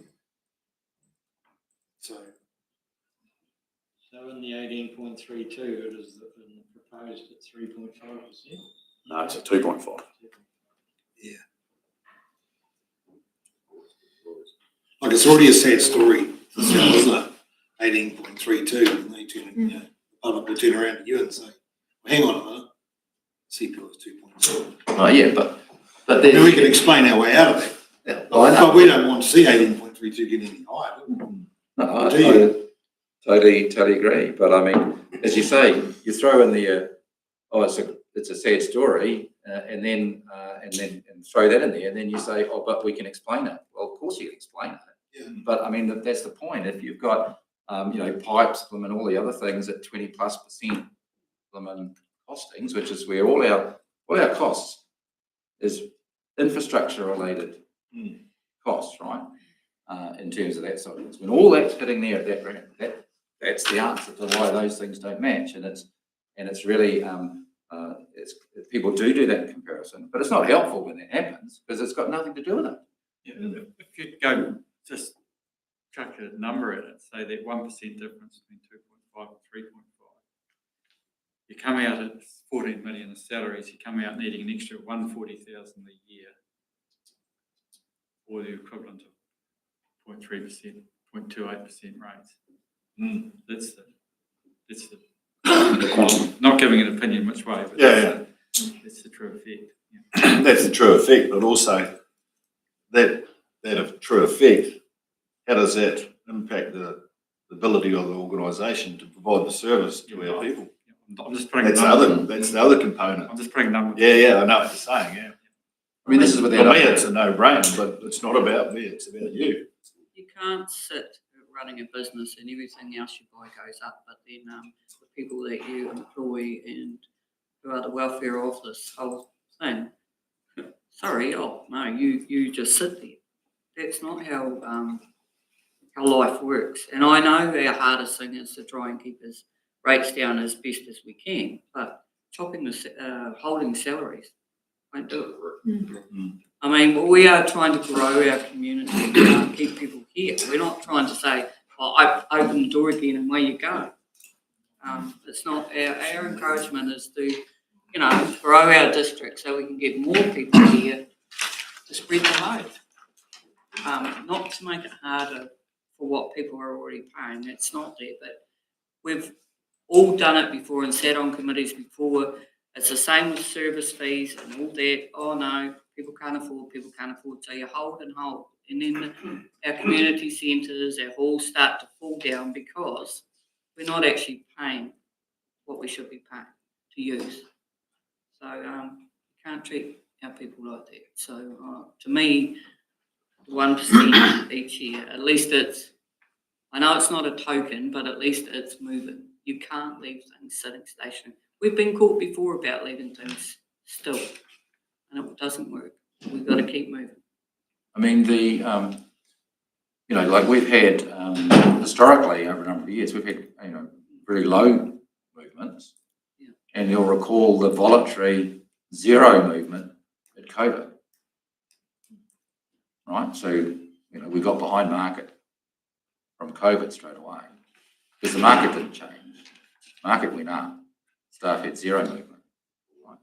Yeah, but an argument to that would be that you had CPI that was running at very, very low percentages and you were constantly double above CPI as well. Not in the last 5 years. Isn't it? Not in the last 4 years. CPI, That graph, that figure there is 3%. Not the last 4 years, but previous to that, there was large periods of 4% rates cap. The official CPI was at 2% or 1.5%. Saying it comes down to an ability. When I look at rates examples, when you start charging a person we're in sterling and it's $5,200 a year in rates, we're just going to be mindful. It comes to a point where we are representing constituents that don't have the ability to pay. I don't think the argument's. I've got no problems about the Yeah. 1%. Throw it in, put the example in. I'm just mindful. I think we're all. We're getting to a mindful. point. Yeah. We're getting to a point. You're saying that, to grow our district. You're getting to. We've got to be very mindful that you get to a point where your district's no longer affordable. You have to go and sell up and go and live in another cardboard. It's hard. Could it be just a debt? Because you've got to buy a more expensive home. Yeah. Yeah. You've got to be mindful of that. That's all. Yeah. I think you'll find, Councillor Capital, though, that everyone is very mindful of that fact. But we've got to also look at the point as an organisation. We've got to deliver on service too. And to deliver on service, you've got to have the right people in the right job. We don't want to make that an easy At the way right to time. save some money. Yeah. So we're damned if we do and we're damned if we don't. The workshops will still give you opportunities to be reducing costs, reducing level of service if you wish to. And that's not off the table. And this was not this is not what it's going to be. This is what we're saying is the baseline of things, right? These are part of it. Like you feed in one thing like this 1% increase of things. Okay, that gets fed in. Yes, it'll have an impact. There's other things that get fed in that need to have an impact as well. So those are what we store aside and we go, okay, you can always revisit it. Like this is just the whole point of these things is that we go away and then do the work to produce stuff for you, just so you can see the big picture. If you have to come back and go, oh, we need to really revisit this, that was a bad call around what you did, and it's really, really important to us that we change that. You can change it because this is what we're doing. All we're doing is pulling information together to bring you to look at it, right? So it's a direction. Why we ask for directions is so we don't go backwards and forwards and change the figures all the time. We know what we're trying to do when we're presenting figures. It doesn't stop your debate, right? You can still have that debate when we understand the assumption.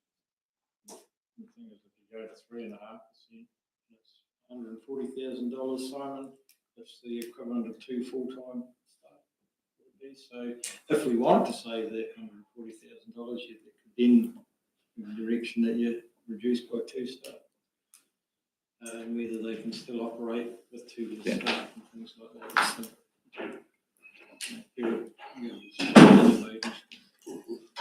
and also got to balance the rates against your level of service.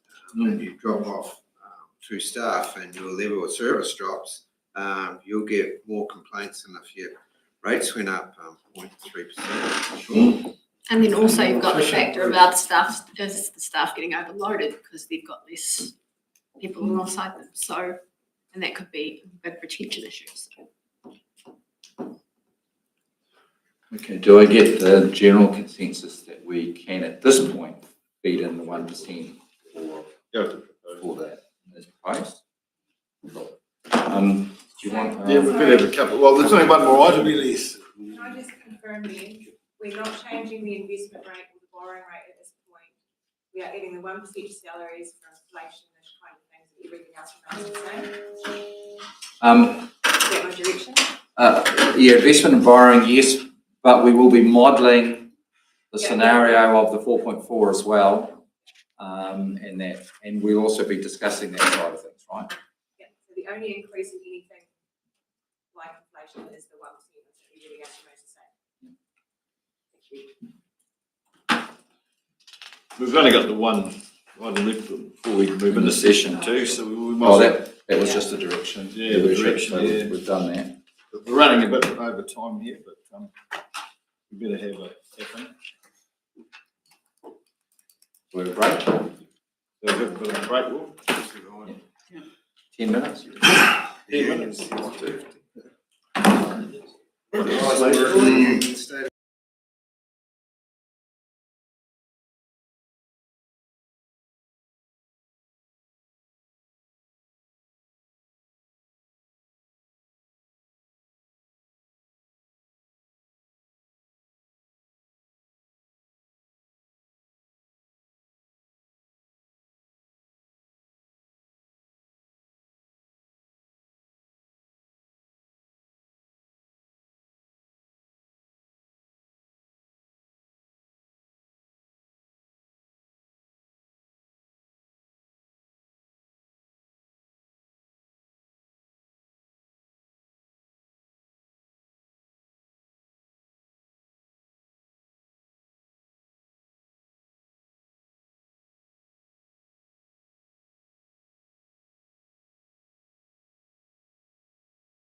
It's mainly.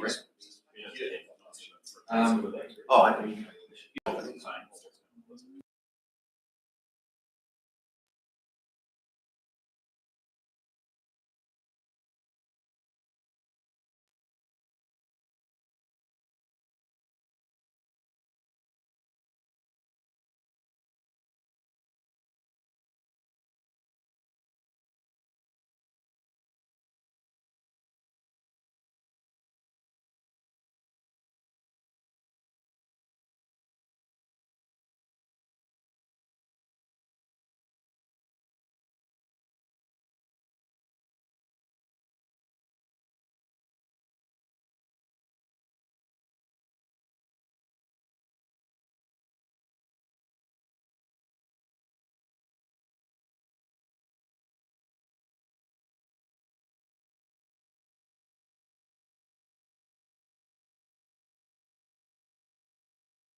safety culture. Budgets, rates and outcomes sought.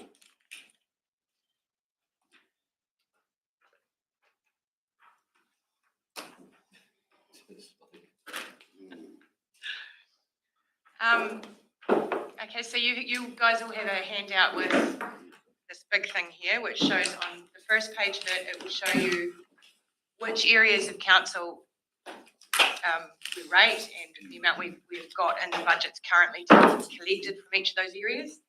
And that shows the overall rate percentage currently in there for the year, which is 18.32, which interestingly in the long-term plan for this year, it was 18.92. And then on the pages following that, it's the examples of the properties we use in each township. It's just a property. That many years ago, somebody drove around and picked out a 1/4 acre property in each town, and that's what we use. So this is just for you to see what the rates currently look like, what the previous years were, and yeah, ask any questions I get about how it's set up. And just note that any changes we make, obviously, to the budgets will change these. So the highest one at Abruptly, we've got two communities here sitting around 28. Boy, excuse me, something percent.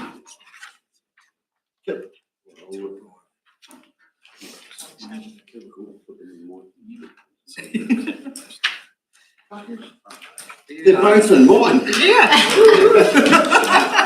Go team. Well, it is an improvement on 30.28%, Councillor Crosby, but only just.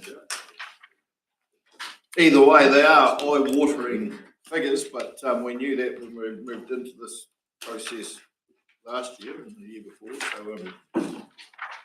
And we've also got to remember too, that on the face of it, rural looks good, but there's no water in there. water in there, yeah. Correct. The other thing to look at is the dollar amounts, not just the percentages, because if you look, Clinton's got 28%, but it's $980, whereas Kaitangata's got 26%, but it's over $1,000. So you've got to look at the two sort of together.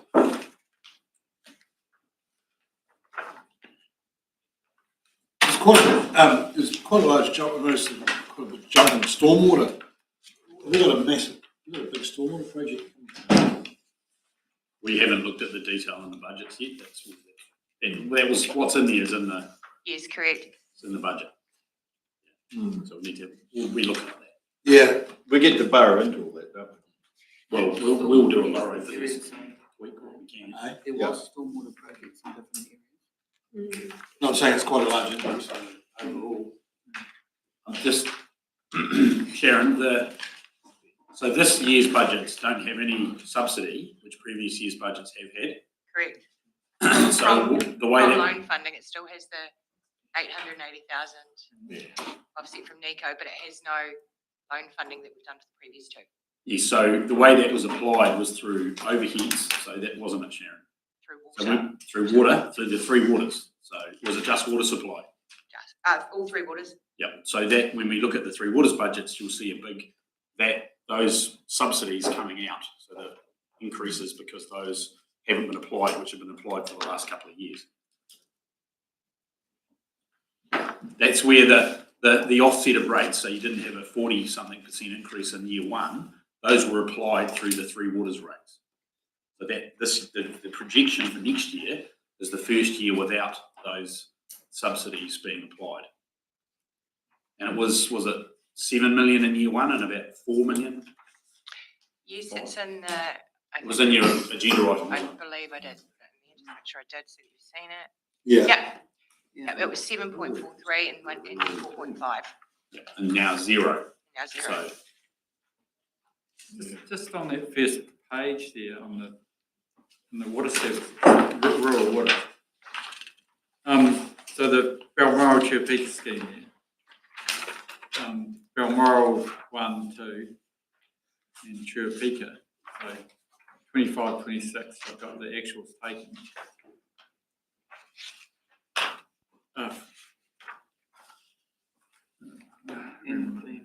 Yeah, and then in the long-term plan, we didn't have those combined. They were still individual schemes, but they were Yeah, added together and calculated that way.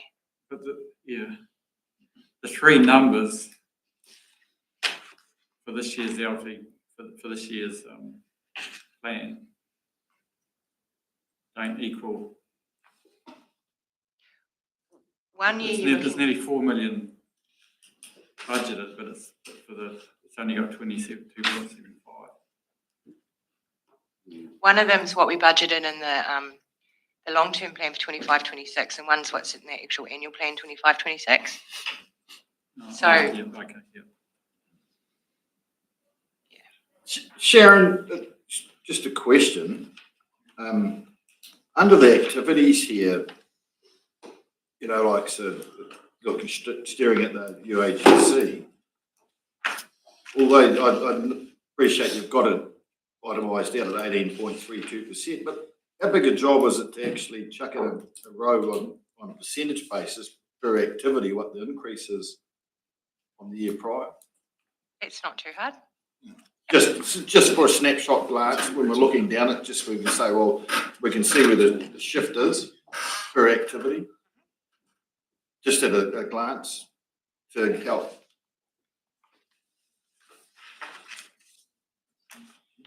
So I suppose with that stormwater one before us, sort of saying it's not just the work program that's made that go up, it's the removal of a $4.5 million subsidy.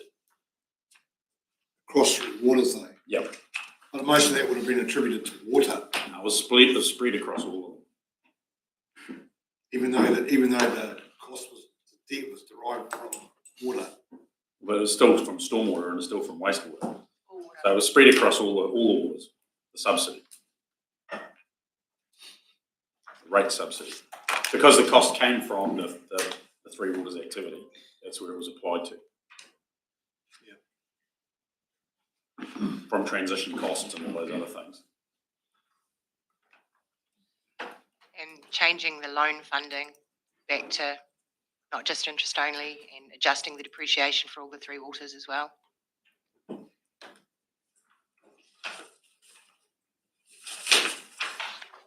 Significant shift in Milton under swimming pools, isn't there? Yeah. It's a good example. That could be said for all the communities too, that can swim across. But yeah, I think if we could have a snapshot percentage increase on the year previous per activity, that there'd be a real quick go-to do a bit of borrowing. It's just also this one is before any changes have been made, any capital adjustments, any of that stuff. So it will change. Yeah. Right.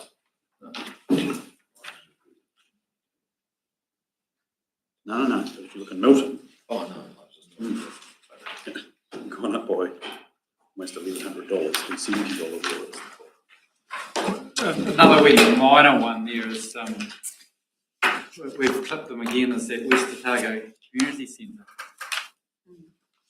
It's back down to 15 after they come in and they've requested up to 30. And then they've dropped back down to 15 again. We didn't want to do that, did we? On the That second means it's page. going to come in every time. Yeah.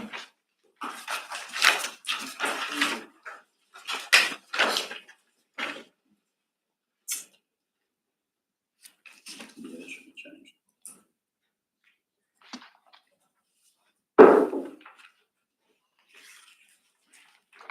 Thank you for that.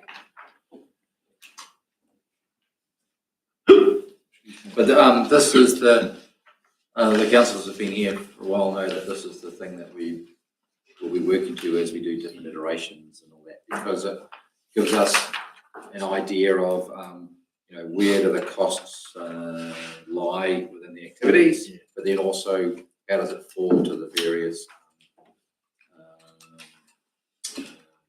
towns or for urban, rurals and things like that. So you get a better idea. Although it is only representative, right? It is based on a particular value of a property and all that. So you've got to be careful. As we always say, the percentage, the rates increase when we say overall is always assessed just as an overall increase of revenue, right? But as we always, everybody describes it as a rates increase as per the change in rates, but it's actually change in revenue, which is your budget revenue percentages, and the other thing obviously to be careful about is that these are only one property indicatives, and people are around and above that side of it. But it does give us an indicator of where things are heading for those towns. And as they said, rural doesn't include water, so that's always something to be careful of. Yeah. So Sharon, could we get is it possible, I know you'd be bloody flat out, but at some stage, a breakdown like of say, we've got the figure specifically of 1.7 mil. And then can you break that down further for us and have a copy? For all of those, for all those inclusions? Because I mean, like community support, those are different, gets split off. It's all different, you know, where they actually land, where that figure lands. Do you, I mean, like, there's management reports for all of these things. Yeah. They could be, what, 20, 30 lines of, Yes. Yeah. And not everything in it's rate funded either, so that can sometimes be a little tricky as well. But yeah, we can, let me think on that one, Dane, please. Yeah, you'd only want the rate funded information, wouldn't you, for activity? Or was it just the? No, to me, I see Sharon? civic, so I see civic. Yeah.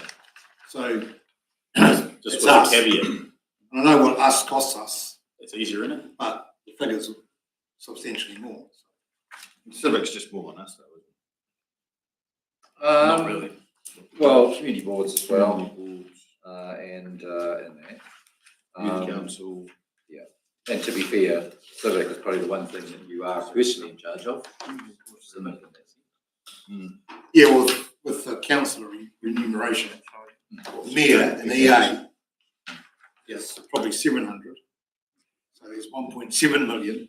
You're not having a dig at Where's it, the Councillor Martin? Oh, hang on. worship. I'll go and get a burning steak for you. No, but like community support, because obviously that's a lump sum. But where does that actually land? 508. Economic development, 865. So we've had a decrease there. So how does that land? Because I think what do we give? With development, it's what 485. Is that correct? Something like that. Plus project, plus then the 150 for the. Yeah. So a breakdown of that would be quite handy. Cultural and heritage 277. Should be Otago Museum and our 6 combined. Something extra on it. So the eyesight is at 352. Is that including those salaries at the eyesight as well to operate it, or things like that? You know, like don't even know. Plus the lease cost. Yeah. Yeah, plus lease, and then quite a large increase in community libraries. How that breaks out. 200 grand there. But remember, we haven't gone through these yet, so that's the other. Yeah. And currently that library one will have a portion for Milton. Well, What was that, sorry? currently the library one will have a portion for the Milton project because it goes each way. Yeah, just to see how it lands, and then that camping ground one's always given me. We'll always lose 17 grand. Talked about it before. No, no, It's Taylor Park. there'll be people that don't know about it though. Well, Kelly had a plan for that, remember? Not here now, but he did as a plan.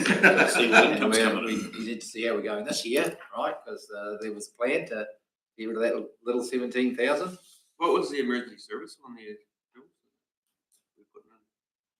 It's a loan, Brendan. It's a Sorry? loan that's left over and it's a loan that's left.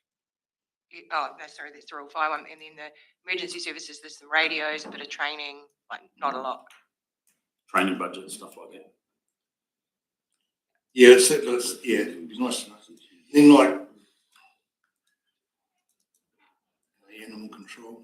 Yeah, it's getting up there, but even the public conveniences, like, yeah. That's not the only funding for public toilets, is it, Sharon? What do you mean, sorry? We've got our general one as well as the UAGC component. Yes, that's 50%. Oh, no, yeah, that's 50%. Really? No, it'll all sit in there. Oh, okay, then Yeah, it'll all sit in there in this thing, but that gets split half and half. Right. so only half of it's funded through the UAGC. Correct. Okay. And then general, what's general? General is, that's the money, the 880 from our investment service, from investments that we use. And it's the petrol tax, our budgeted petrol tax, which we get. So it's a credit, Yeah, so it's a credit, it comes off, it reduces the UAGC. positive number, so it's a reduction in the UAGC. Doesn't have a wee minus on the left-hand side. Should have a minus. No, Everything else has got a minus. minus is when you're rating people. Yeah. When it's got no minus, it's a credit against the. Yeah, so we have some income from our property, those two I just mentioned, and we offset our penalties as well. Penalties. Aren't we losing the petrol tax though? I thought I saw an announcement on that. Penalties. Because they're moving away, it might happen over a couple of years, but they're moving away from petrol tax to RUCs, and I think that'll disappear when that happens. The road user charges for all vehicles. So our parks, reserves and campgrounds, sports grounds, sorry. They all range in a big variety of amounts. How do we work out who gets what? So it's based on a lot of those costs are based on the contracts and the amounts of what's in each area. So it's the actual direct contract costs for sports grounds and for amounts of reserves and those sorts of things. And you've got to remember they're 50% funded through the UAGC, 50% funded through the community fixed rate charges. So like the Lower Clutha one goes all the way from Clutha Valley to Kai and KP. So that's when we talked about those rating areas in the workshop last time. You can see what that community services rate's applied over. But they're both fixed charges, half through the. So there's sort of, I suppose the argument is there's a district-wide benefit for having nice parks and reserves. People move around the district and use them, but there's also a local benefit. So half that cost is a fixed charge within the local area for it. So if Dane doesn't want many in the Catlins area or the community of interest for what's the Catlins, which is different to the ward, then that has a lower fixed charge because there's less cost in that area. And the community does a lot of stuff themselves for the playground in Awaka, for example. Yeah. So what you're saying there is like for in Dane's example of 50,000, so 25,000 is to the community of interest and the other 25,000 spread across the district. Sorry, which one's we talking about? We're talking about parks and reserves. Is the 50K that's under parks and reserves there? Is it a total cost of 100 or is it that 50 split 50-50? It's that split 50-50. It's split 50-50. If you're in the induction stuff, I think I gave you the same thing, but out to the right-hand side, it said how it's funded. Yeah. I believe I did. So that should tell you for each line, 50-50 or 100% this or 20-80. Yeah. Well, it is in the LTP too under the revenue and financing policy or whatever. All that for each activity, it shows how much we're trying to recover from different activity areas, whether it's a fixed charge or the UAGC or whatever. Just going forward, because we've put in a lot of new playgrounds. You know, each community has upgraded or spent quite vast sums on playgrounds because now they come under our umbrella. Sweet. Although the community's fundraised and the rest of it. So going forward, we pick up any costs or any breakages or anything that needs fixed or kept up to date or, you know, like Maintenance, sawdust, all that sort of stuff. Yeah. Maintenance and insurance we do pick up. We don't actually depreciate any parks and reserves other than in Balclutha. So, and the reason for that is because in the past, the community's actually built a lot of them. There's probably an LTP discussion to say, should we be funding depreciation in our parks and reserves? Is the community going to expect when the Centennial Park playground, for example, needs to be renewed, the council's going to contribute funding? So that's an LTP discussion. And we were already going to have an LTP discussion around what does life look like after we lose the three waters as well. And, one of the areas that we have highlighted is that we think we've been under-investing in parks and reserves area of things. It's always been the poor cousin side of things, and there's always been a problem around what contracts we have and the cost of those contracts and what we're going to be doing. And you have just gone and invested in all the, the amenity improvements and other bits and pieces. So we think there's a valid discussion around where the parks and reserves sit and funding of parks and reserves and what is the level of service parks and reserves when we lose the three waters and things change, life changes as a result. So that's just for LTP, right? So, but we would tie all that stuff, I think, as it all comes together. I think that'd be a really good conversation at the LTP, the parks and reserves, because they're volunteered. Pools and all the communities are getting less and less. So I think depreciation could be a good way to keep those assets. And speaking of assets, like, do they come on the council's books, like some of these playgrounds that have been extensively upgraded? Are they actually included on our books as an asset? Yes. Yes. Yeah. No, I just know I've got a paper coming to community board next week. One rubbish tin, and it really astounded me, all it's cost for this one extra rubbish tin for the year. Never mind, all good. So the logic on that, and thinking about a new cricket ground that's been developed, that'll need a higher level of service than what was there. That wouldn't have been included in all this, would it? No. Would we pick up the maintenance on that? Well, there's always a debate with cricket clubs in terms of the level of service they want versus, like, we don't normally pick up grass, for example, and they need the grass picked up. So there's been discussions with some of the local cricket clubs around that for the cricket season, but we haven't at this stage included anything more for any additional mowing. We did have a discussion with the benefactor who constructed that, and they were going to do the initial mowing, and then we'll see how it pans out. But yeah, it's the maintenance and that isn't done by our main contractor either. It's done by the camping ground operator. So we have a separate agreement with him for maintenance. So whether he has the gear to do that to the standard the cricket club want might be another discussion once we get through the start of the season. Yeah. Okay. Gifts. No, we have to roll their own pitch. Keeps giving, Steve. But that could be a discussion with the cricket club. They might want to have it at a higher level of service for the cricket season. So that might be something that isn't done by council. Well, it looks like they're going to be able to use it later in the season too. Pardon? They will be using it later in the season. Yeah. After Christmas though. So Councillor Cathcart will get you some further breakdowns, noting that this was only the baseline stuff. Yeah. We're going to do further work, but if we just give you those breakdowns for that, then we're not giving the other bits of paper out or something that's going to change. Right, so we can have a look at that there. But it's regulatory, from 23 to 24, from the 1,064,000 to, well, it's gone up 700 grand. I just say, my question is why? That's been my thing lately, speaking, Councillor. For why? Oh, no, so fine. I just need to be able to explain it to people. Question me. It's coming out of their pocket. We all need to be able to explain it out to the people. Like how much of, if I remember rightly, I think we had a report on the pool was budget was 628,000, if I remember rightly. The operational cost, but we're rating 1.2.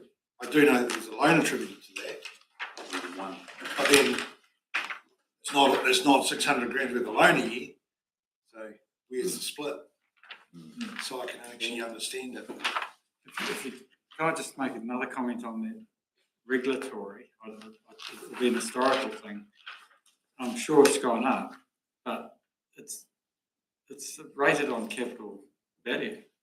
Correct. And I've always struggled. So how does that work? I just look at it, say a town,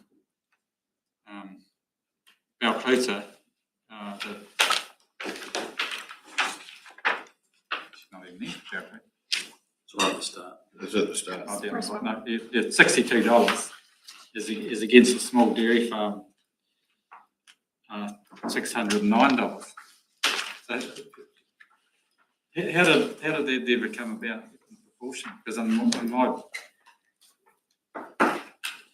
does a farm It's always been. You farmers need more regulation. Regulatory. No, but we get that from our RC. Does the council spend 10 times as much in proportion on a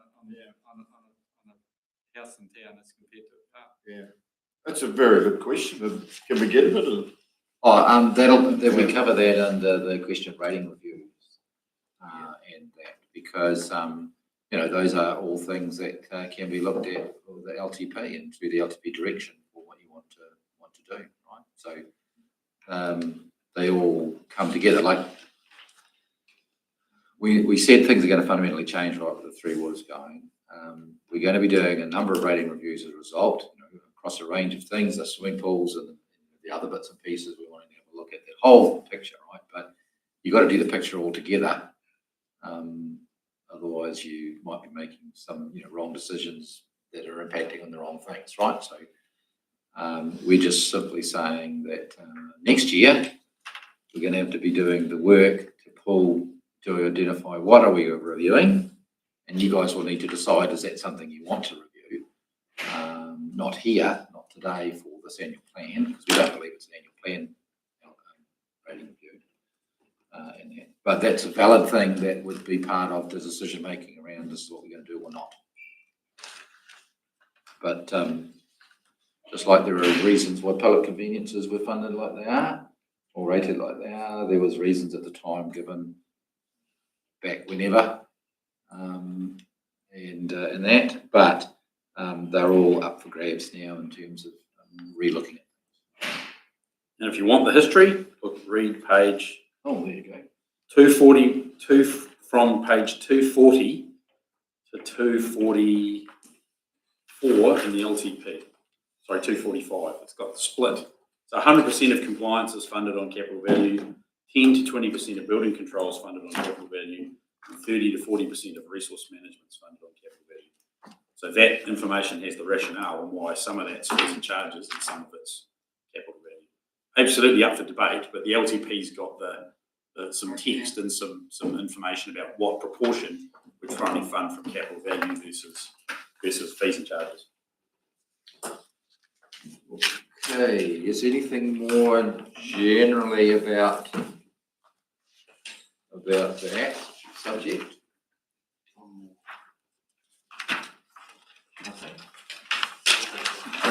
First look, first understanding. Fees and charges, we're on to this one, not much. Yeah, but perfect lead in, Simon, from your question. Yep. I'll just give you a brief intro as to what fees and charges are. So just flick to the next. Cheers, Peter. So every year, council publish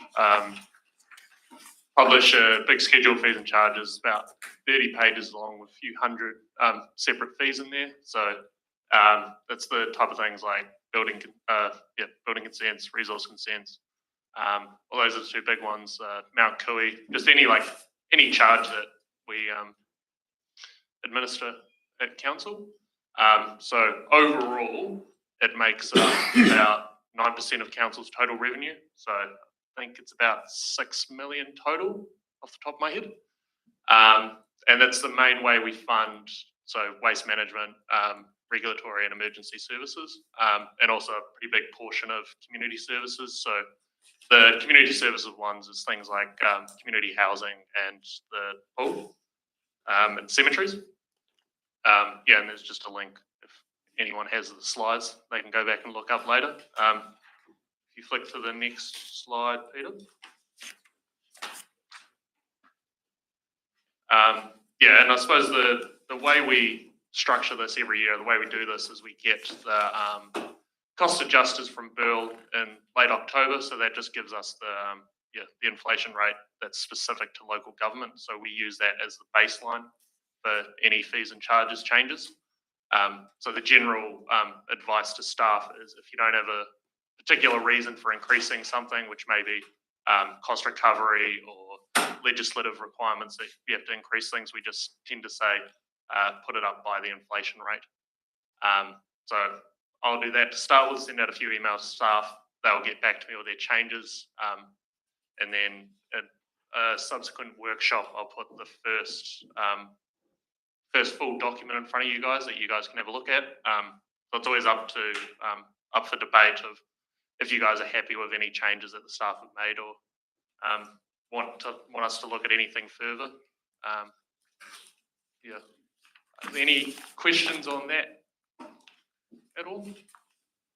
Otherwise, we can get into some numbers.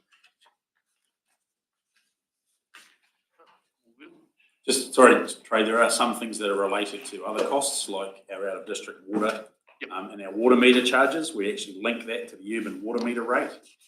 So that those things will change by whatever the water rates are set at, rather than a bill adjuster. So that they won't. Sorry, Trey. No.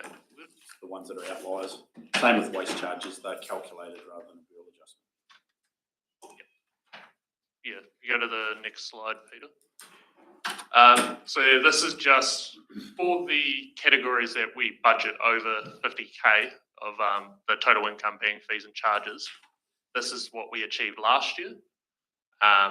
So yeah, the big one there is the budgets for waste and building control, and animal control and community housing. So those are the big ones that we do. And where we actually landed, waste collection had a 600K deficit, building a 230K surplus, and sewerage a 250K surplus. The sewage ones can be a bit wishy-washy every year because that's kind of dependent on financial contributions. So if we don't get a whole lot of subdivisions in a year, we don't have people paying those contributions. So that one's a bit harder to predict than the rest of them. The big one there is the gate charges going through Mount Cooey is the main contributor to the waste collection. Any questions on those ones? Or any discussion? Those gate charges, right, are they public or are they part of their contractors not going there? So the fees and charges is it's just not our contractors. So all of our contractors, I believe, are paid through for the the rubbish bin charge, for the rubbish bin rate rather. So that's how we pay for our contractors going out and collecting the bins. So this fee and charge should be it could be private businesses or members of the public going through Mount Cooey, but it's generally off the total tonnage rate that we charge. There are a few particular charges for other things, but the main contributor is that overall tonnage rate. Thank you. Well, the idea was to highlight the areas that need the work. Now we know the whole question around Mount Cooey, the tonnages, the fees, the management reports around what we weren't or weren't making and all this sort of stuff. We know that waste collection disposal has to be a focus to get right in budgets and revenue. Expenditure and revenue has to be right because we don't want to have repetition when you get to annual report stage of that area. So the point of this thing was to highlight, well, where are the areas that actually we need to work on? The work is absolutely around getting right the waste collection cost centre. And as we're moving that cost centre into, for a period of time anyway, isn't it? It's going to be transfer station and carting it off until or unless we change that method of delivery from the decisions we took strategically around Mount Cooey. We just need to make sure that, that the revenue sits where it needs to sit against the accounts. So it's a big bit of work that needs to be done. It's not going to be held to the LTP. We have to do it in this annual plan. So we're just saying, that's all we're highlighting, is that needs to be fixed, needs to be part of this annual plan process. We can sort that out and get those right. The other thing is just, we don't think the building control excess is an issue necessarily, because there was consequential expenditure increases as well. So there was an offset balancing aspect. I think what happens a lot is when they use consultants to do work, the consultants charge at the higher rate, but they also cost us the higher rate. So the revenue goes up, but so does the expenditure. So I believe it's not something that we're thinking we're overcharging people for, which is otherwise you might think would be the case with that, or that the volume has been hugely increased and that's why we got the revenue. We don't believe that's the case either. We're just saying we don't think that's a particular issue area to be looked at. So just to check, Sharon and Trey, the sewerage budget you got, is that operational income or is it financial contributions? Okay, because 75, I mean, we would recover more than that from corrections alone. So sorry, that doesn't include anything from OCF. Okay, so this is just financial contributions. Yep. Okay, which really should go to capital, not an operating expense anyway. But anyway, it's probably a subdivision that's caused it. Yes, again, we're not necessarily we're not suggesting we need to focus on that either in that sense. Really, the whole area of focus suggested is, okay, the problem area that we need to fix is the waste collection disposal. That's what we'll focus on. Which we have already put it up this year. For the animal control. To 380. For, what have we got here? Actual, 437. And then it's that, then we add the UAGC, it's another 112 grand or something, isn't it? Yes. You'd add that on top, wouldn't you? Yep, so this is just fees and charges, income, so. So we yeah, collect 437 is our budget. Then we've got to take off the UAGC, the extra.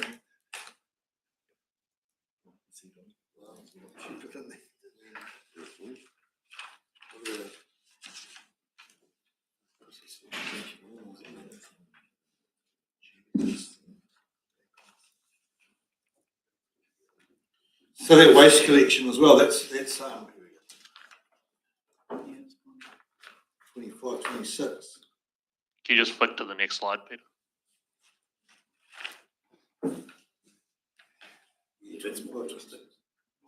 So that's taking obviously into account the wheelie bin increase of 100. So, yeah, the numbers on this don't include any of the rates, so that isn't factoring in.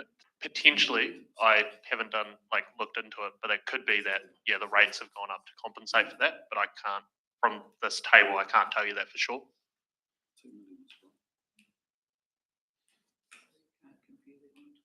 Also, the fees and charges doesn't include either wheelie bin rate, it's just. No, that is separate. Yep. So this fees and charges is just, private businesses and the public dumping stuff off. Yep. But we do apply the same tonnage rate. Yes. To our wheelie bin service for the because we measure how much waste we get from that service. So we calculate what the tonnage rate needs to be. We charge the gate rate to people coming through the gate. We charge ourselves through the wheelie bin rate for the amount of waste we have coming in, that same tonnage rate.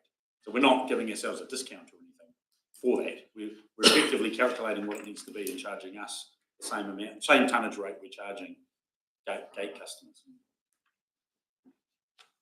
It's calculated and included in the cost for the wheelie bin rate as well as the service for the truck to run around and pick it all up.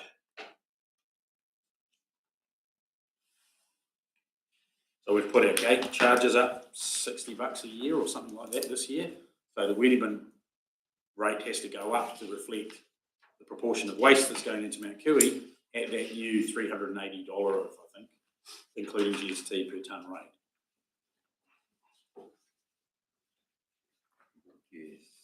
So just a bit of an explainer of this table. So we've got, the same, what we actually achieved in the first column. Second column is the budget that we're currently living. So that's already been set. That's what our fees and our current schedule of fees and charges is based on. And in that third column is just the difference between what we actually collected and what we're planning on collecting this year.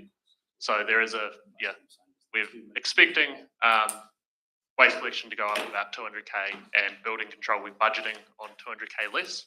But as Steve says, that's not necessarily a concern because of the increased costs. And then what I've also put there is a 26-27 budget. So that's what we're currently budgeting for next year. And with all of those increases at the moment, it's just inflationary. So at the moment in our current budgets, we're not budgeting on any increase or decrease outside of inflation. So that could be something that we go, that changes throughout this process, is where people identify that there are going to be higher costs, or so we do need more gate fees or whatnot. That would be part of the process, that we probably won't just increase these fees by inflation, but potentially that could be what happens, but we'll find that out through this process. So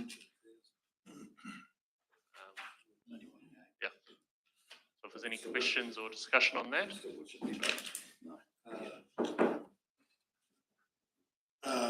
Community housing one. We've got 805, 823. Well, that'll be under budgeted just on rates alone. Yeah. So potentially for community, community housing is 100% funded through the fees and charges. So it's just 100% funded by the people in those houses. So but they pay rates. We pay rates. So I thought we had in the LTP had committed to a 9 or 10% increase per annum on those rentals. Yes, in the LTP and then the consultation doc for the LTP that we're in, there is a budgeted increase for that. So that'll be more than that. Yeah. Way more than that. So potentially it's just, we might have factored in there being vacancies. It is something to look at, but I would expect that when we do have the next set of numbers, that number is higher than 823. Because I also don't see why we drop 25 grand over the actual. Because remember, we're just saying this is what comes out of the budget system. Yep. It hasn't been touched yet, so all those things. But similarly, like we don't really budget on financial contributions in any major way as a budget sense, because you always get burnt as to do they come in or they're not coming and things like that. So that sewerage figure is something again we'll probably be adjusting and things like that. So, but it just gives you an indicator of things. The swimming pools, we're assuming that's dropping back because Milton won't be open to the same extent. Again, this is only what the budget's producing based on a very minor increase, councillor. So That's got potential. yes. We're assuming that we're hoping the Milton pool will continue running while the new one's being built. So income shouldn't drop.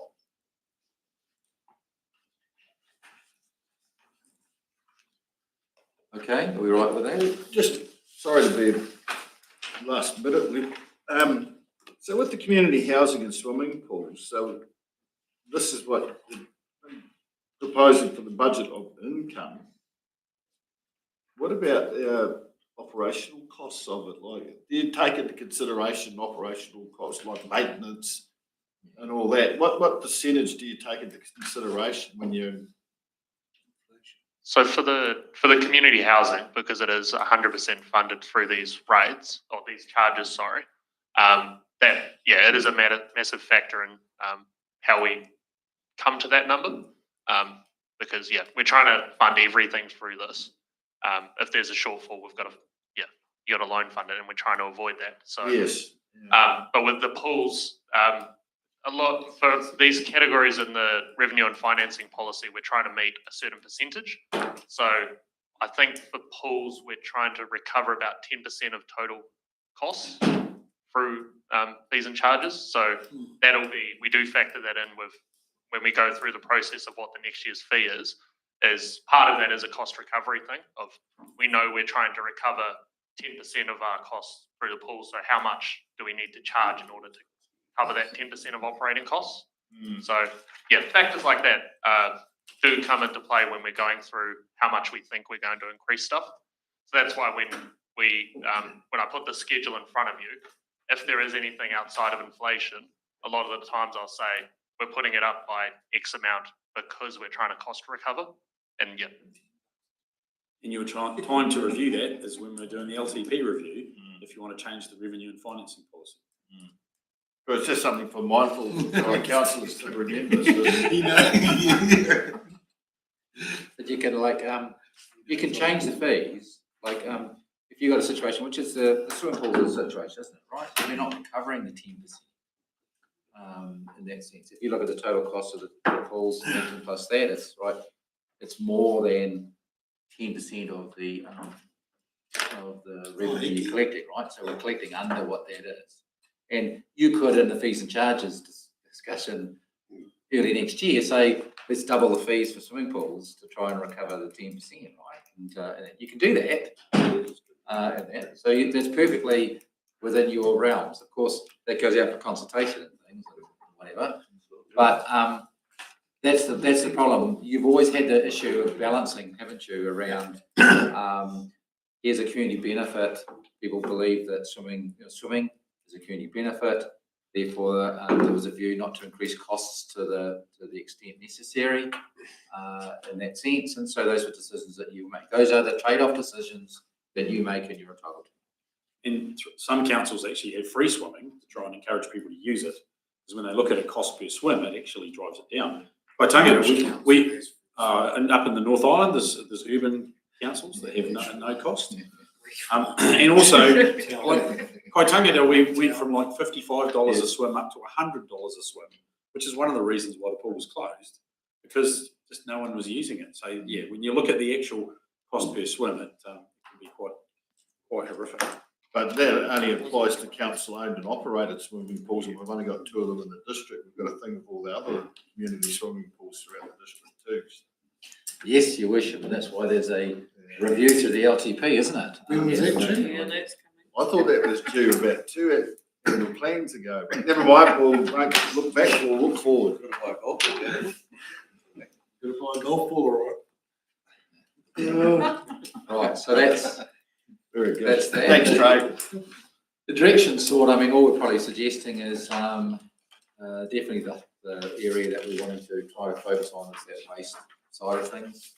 We think other things will come out of the wash in the budgeting process, and there'll be room for discussions of bits and pieces, but we think as an area of focus, we need to make sure we get that right. That's all we're suggesting. Okay. Waste.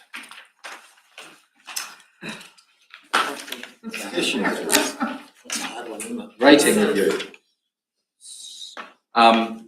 So just as a precursor or introduction to this, we've had previous discussions around some of those reviews and progress or not progress, or some progress around it, and we talked about shifting a number of those reviews to the LTP and why.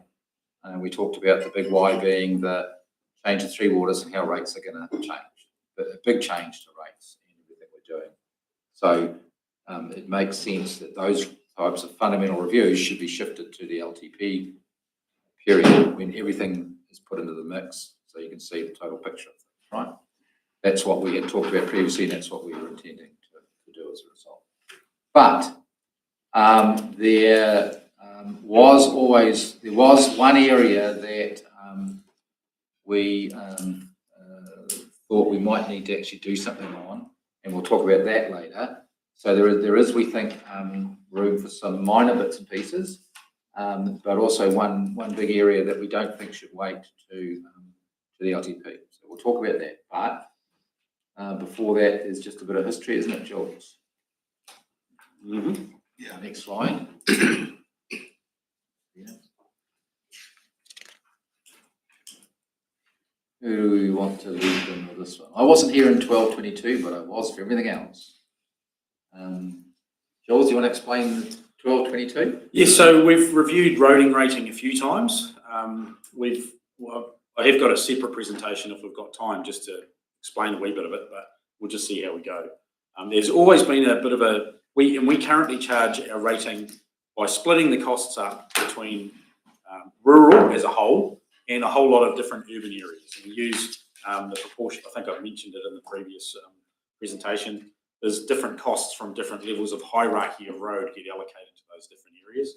I've got on that other slide, it shows the splits, but generally about 85% of our roading cost goes to the rural area, give or take, and about 15% to urban.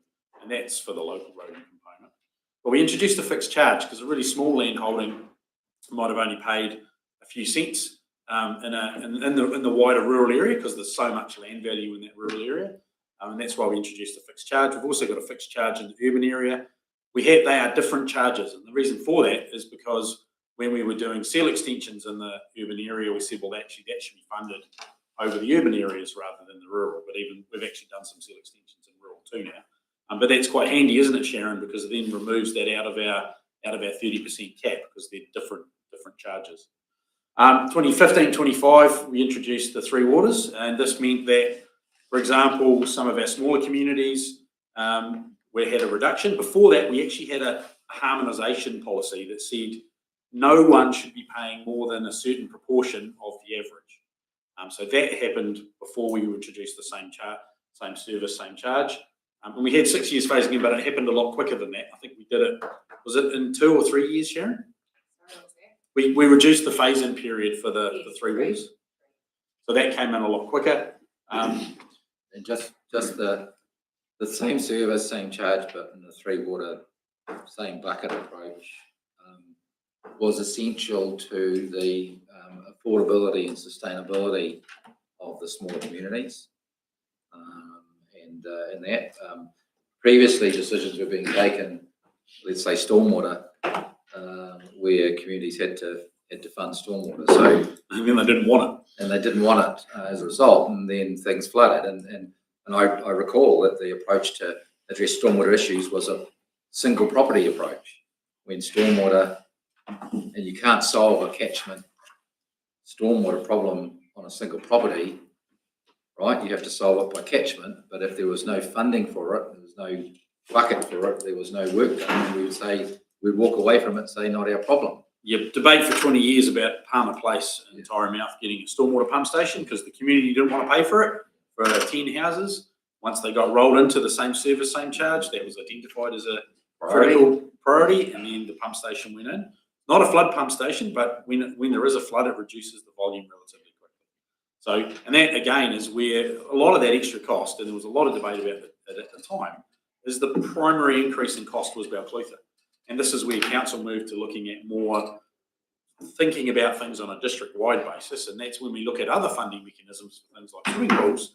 It goes both ways. Balclutha's picking up the cost, a lot more cost from 3 waters than some of those other smaller communities. We've already discussed the waste service previously as well. So that also saw us include extra rural communities in that stormwater rating area, so those catchment issues could be dealt with as a community by community issue. They might not have their issue top of the list because it was prioritised across the district. Yes, they're paying a stormwater rate, but they were on the program for getting upgrades and having those catchment solutions implemented. We also introduced the communities of interest. Well, previously for our community services rating, we used to have a rural area, and then every single township had a different rating area for community services. So when we introduced the 3 waters was fully phased in, and we talked about this in your previous induction, we identified communities of interest that were loosely based on ward boundaries as they were previously, but we also had a lower Clutha area that went from above Clutha Valley all the way to Kaitangata and Stirling and Kaka Point. And that was identified as the community of interest for some of those as Balclutha as its central hub. And we've already talked about 50% within those communities of interest and 50% across the whole district. And again, we did look in 21-31 at roading again, because there was discussion, is forestry paying their fair share and all those sorts of things. We looked at a bunch of different models, and in the end we said, we're not going to change it. You also can't just look at the roading rating in isolation, because the way where our district plan works is forestry, for example, if they're not directly onto a collector or an arterial, they actually need to give us advance notification of their logging, and potentially we'll go and talk to them about whether the road needs to be upgraded if they meet a certain threshold. if there's more than a certain number of vehicle movements coming out of that forestry, then there is a district plan mechanism to have a discussion about them contributing to it. Quite often we don't upgrade it in advance. We actually talk to them and say, we're going to hand this section of road over to you. You need to maintain it, keep it accessible for the locals to use. So they manage the risk on that section of road. But that's different in other places where they can log as of right. We have got more information about the Southland model. If we've got time, we can talk about that. But that has differentials. So, and I've as an indication, like the different using residential as the baseline for commercial pays 2.3 times per dollar of capital value than residential. Dairy pays 1.9 times. Forestry pays 850 at 8.5 times as much. But you've got to look at it in terms of the revenue they're trying to collect. So I mean, we can go into that if we've got a bit more detail. But that's actually was a really controversial system they brought in. They did a whole lot of work, and it took them several goes to get it in. And it was all around how much impact on the roading network is there from each of these different land types, and then that's the proportion of cost that should be funded. So there's quite a lot of if we wanted to do that system, we would probably need to start now to have the information to implement it. Morrison Lowe helps Southland a lot to do that. I've got a handout, I can flick that around, and if we've got time, we can talk about it. Or if you've got questions, you can come and see me about that. But there's lots of different ways we can do it than the way we do it now. The issue is roading's really complicated. It's a big proportion of our revenue, and if we want to change it, we need to start early in the piece and make sure we've got the options and information available for you. Just quickly on that Southland one, is there still debate over it, or is it? I think most people are relatively resigned. Like one of the big ones that probably won't affect us is mining in Southland. And mining has a relative to a residential rate, it pays 37 times per dollar of capital value, but they're only looking to recover 250K of their $24 million of roading revenue from it. So what that shows is there's a small proportion of the land is mining, but it has maybe a 10% impact on the roading network. So that's why they've got a massive differential. And that's why it was controversial. That's why forestry is saying, why are we paying 8 times as much as a residential property per dollar of capital? It's actually capital value, not land value. Whereas we charge on a land value basis. So there's a different basis there. Yeah, I was just asking that simply because we possibly shouldn't go there if that debate is still raging in Southland. I haven't heard it's raging. I think people have. It certainly was a very hot topic and caused lots and lots of submissions. I mean, maybe we wouldn't have as much controversy in our district because we could leverage off the work they've already done and the modelling work to say this is actually the structure that, or the work that's been done to demonstrate how much impact on the roading network each of these activities has. Yeah, they're just coming from the point of view that we will have several other things to review. If that one is a lot more difficult, then maybe it goes out further. Yeah. No, absolutely, and I've got that information there. I can flick that out, but we'll carry on through this at this stage because we've got a bit to go through. But the point would be we've got LTP workshops scheduled, and it certainly suggests that rating reviews take a long time, so it's better to get direction and understanding of which ones we're going to be doing through early, so we can get moving on those next year. So Jules, of that forestry, if that much has been planted in 15, 20 years, it could be a real big issue, couldn't it? It could be, but currently our district plan has a mechanism to manage that unless it's accessing straight onto an arterial or a collector road. They're allowed to do that as of right. If it's onto a local road, there's another mechanism in the district plan to try and manage those impacts. But yeah, I mean, it's an issue, and I mean the trees are not valued either in the valuation. We use land value anyway. So that's probably another reason why Southland's capital value has a higher high charge for forestry, is because it's generally low value land, and that was needed to reflect the impact on the roading network when it gets logged. So can you actually stop them using the roads then in certain cases for milling? Well, we don't usually stop them. We usually try to work with them so it's an economic activity we want to support, but we also the district plan set up so the ratepayers shouldn't be subsidising that if it's above a certain threshold, and that could be contributing to upgrade a road, or it could be they manage that and keep it open during the logging activity and do the maintenance to keep it open. So ratepayers aren't paying for that. Okay, so next one.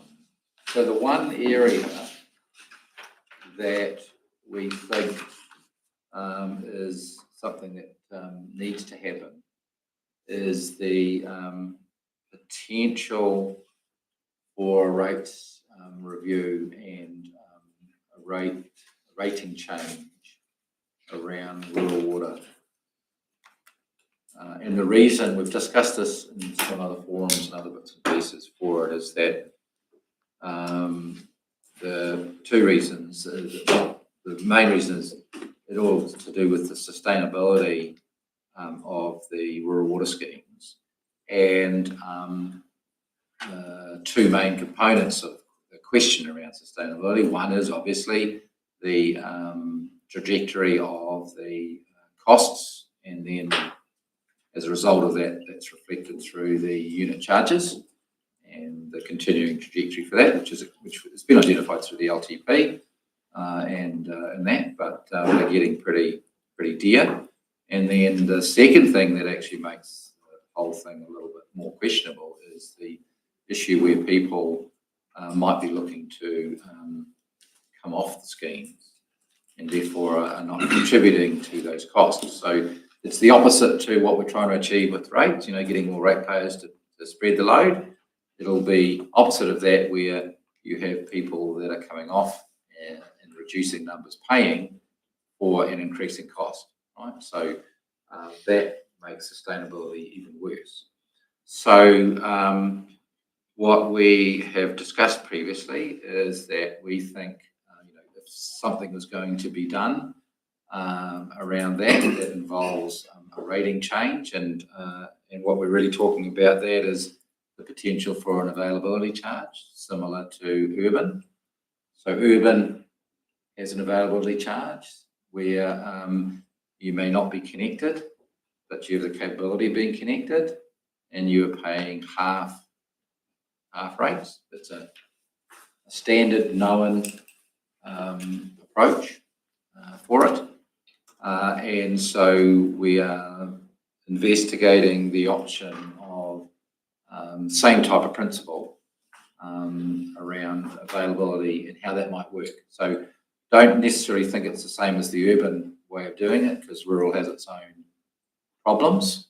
But the issue is, if you think about it in economic terms, the rural water network is an economic network, okay, and is supporting the economics of the rural environment.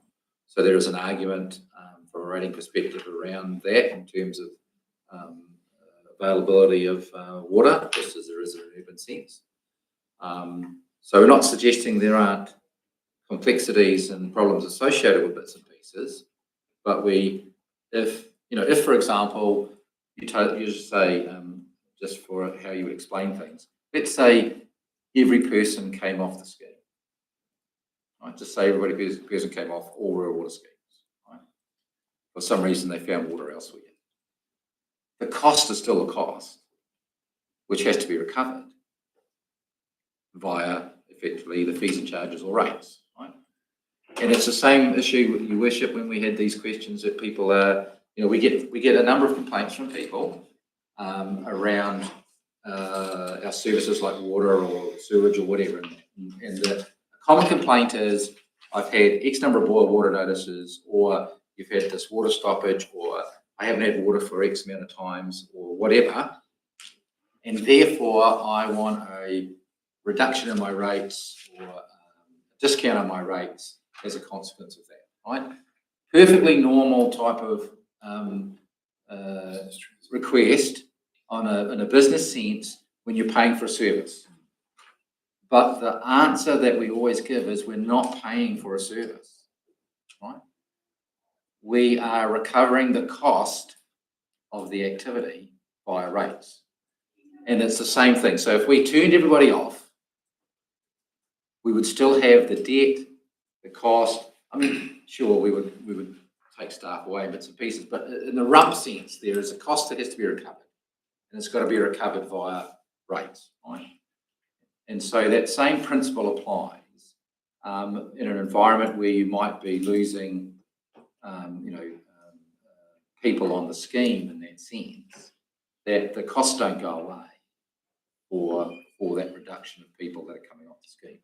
And so we rate for these things. We don't charge for services. And we have to answer the question, we have to look at it and say, what might be some solutions to that type of a sustainability question? And whilst that's not, there's lots of work to be done on it, right? But it is a valid and viable proposition that if you were going to do something, you've got to do it this annual plan round, right? Because you can only, if you're going to make a rate change, it has to be done at an annual plan process via an LTP amendment. But you can't do it like afterwards. You've lost that ability. You can't make any changes, right? So, and the other thing that's complicating is that we lose all that when it goes to CCO. So why are we doing it? Why are we even talking about it? Because it's only 2 years. Because this is still the same problem, right? So if you hand a problem like this over, let's say 50% of people are pulling off the scheme, right? And you hand that to the CCO, the CCO's options is only to charge you twice as much for those that are still on the scheme, right? So what we're interested in, the CCO is still, we're still interested in the fact that the unit rate charges are still going to be unit rate charges, right? They have to be sustainable for the economics of the district, for example, right? So it's a bit like you can't really hand a lemon in that sense when we understand what's going to happen. So it is in our interests and the district's interests to have solutions, if there are solutions, to the sustainability question. Right? We don't want to direct it from Christchurch, just looking at a rural water scheme and going, well, that's how it's going to work. We want to set the rules. So it'd be fair to say that realistically, because we've ended up with a massive cost overrun that's affecting a rural water scheme in one part of the district, is to harmonise a leader's a leader, a unit's a unit, across, to simplify it. We don't want to end up in a situation where we lose people opting out, is it? You've got more consumers. So I just explained the one option was around a rating change to spread the cost, not just to those specific users, but those that have the water available. Because the thing is that you can't do an availability charge if you can't provide the water. Right? You wouldn't charge somebody just for that, right? We could take all the debt and say, oh, we're actually going to get all ratepayers to pay debt. You could actually do that, but that's not what we do. But you couldn't do an availability charge if you weren't capable of providing water. So that's the first thing. The point is, what you want to do is that you want to have more users on if you can have more users, because it reduces the cost. You don't want users coming off and not contributing as a consequence of that, right? So you got that. The second thing, though, is there are other things you could do. It's not actually doing anything to increase the revenue necessarily or anything like that. All it's doing is harmonising ups and downs, right? But it is something to look at. Well, I've just highlighted that it's something that we're also modelling, because it's again with the CCO side of things, it's a possibility that might be something that you might want to consider too. Are you thinking on that availability charge, are you thinking district-wide or stored at scheme level? No, it's scheme. Stored at scheme level, yeah. So, and it could, some schemes might do it, some schemes might not. And the second question is, and it's a big one, that's where a lot of debate might lead, is what do you do with, what about farms where they don't draw water, but the pipe goes through and they always have the potential to take the water? And then what do you do about historical disconnections? Those are some of the decisions that have to be made. Yeah. I mean, it might be the initial one is historic, taking water as the starting point. Yeah. And then you look at those other ones going forward. I mean, we do have the original design of the schemes, but we've pretty much thrown those out and moved on over time. So if you pushed for the availability charge and someone pulled out, could you see them saying, well, rightio, I'm going to charge you storage for your network that's running through my property? No, we under the legislation, we're allowed to have the pipe work there and those sorts of things, so they can't say go and get it off my property. I mean, that might be some argument from some people, Bruce, but yeah, I mean, it's at the end of the day, as Steve said, it's a community scheme. It's there for everybody in the community, but some people are using it and some people aren't. It could be initially it's only for people who've got off the scheme in the last 2 years or something like that. That could be the starting point. The problem is if we don't bring something in, we lose the opportunity to do that, right? And that risk of erosion in the customer base, if you don't get it back, is just going to make the schemes less sustainable. Has there been people pull out of the scheme? People are talking about it at the moment. Just talking about it, not. I think we've had one person pull out. To be fair though, I've been around all those tanks for the last 2 years, 2,700 and twice. There's probably 90%, if not more, would want more water. They just don't ask because they know they can't get it. I've only run into 2 farmers, and we talked to a fair chunk of them that wanted it downgrade because he went from dairy, he bought it for beef and lamb or whatever. There's probably more people out there wanting more water that can't be supplied. Yes, but we also not on all their schemes. we've lost one of the councillors we've lost one of the councillors that was championing the issue of forest conversion and bits and pieces of things, right? But those forestry ones are keeping their water or paying for it because some of them are saying we don't know that we want it still with the costs where they've landed. Still to do with firefighting and that too keeps their rates down. I'm asking questions. We're still waiting for the British Pension Fund or someone to come to us and say, we want rid of it. But realistically, like North Bruce, we've created our own issue by supplying water to the whole. So that's X number of units. And the pipe work actually down Circle Hill, etc., is not big enough to carry any more water. So we've got these units that we can put out there, but we can't do anything with them. So that usually what happens when you do that is you do pipe duplications and upgrades, so you can deliver the water to where you need to. So yeah, but that was done like 10 years ago. They doubled it all up, and it's still not enough. But that's the issue when you look at the Clydevale and Pomahaka scheme. We don't want to go down that track. They've got 4 pipes in the ground now in some locations, but you need to know you can't just do a general upgrade because you need to know where people want the water. So at the moment, North Bruce is still being paid by Urban for that water that's going to Waihola. Exactly. And that's one of the things we want to discuss in the upcoming workshops. Is what we've talked about potentially is doing a 5-year phase out of that subsidy, and that gives the committee time to look at where they can sell those units. But what I'm saying is the 2 main feeder pipes off that hill can't take any more water, and they've already been upgraded. Obviously not big enough then. That's the challenge for the committee is where do people want the water? And that's where there'll need to be some investment in pipes. And usually that's discussed with the people who are asking for the water. What share does the scheme pick up for that? What share do those people pick up for that? Because then you can deliver the water where customers want it. That's the challenge. Right. So we're just highlighting that there is something that we believe we do. Certainly the previous council was interested in trying to deal with that issue. And it's only sort of got exacerbated with where we're looking at where the trajectory for the unit rate costs are, right? So that's something. So all we're saying is that we need to move as if we are doing something so that we can be in place to do it. And as we work our way through it, I mean, who knows? We may end up in a position that says this isn't going to work, but at least we've done the work for it. And if it will work in whatever way it comes through, then the homework's been done and we put it into play as a result. And the key factor is it's got to be something that the CCO can charge on that basis when they take over. There's no point us doing it for 1 year. It's got to be something that they can then pick up and say, we're going to continue charging on this basis. Okay, so then that means we won't worry about the direction sought, unless you are saying categorically don't go there.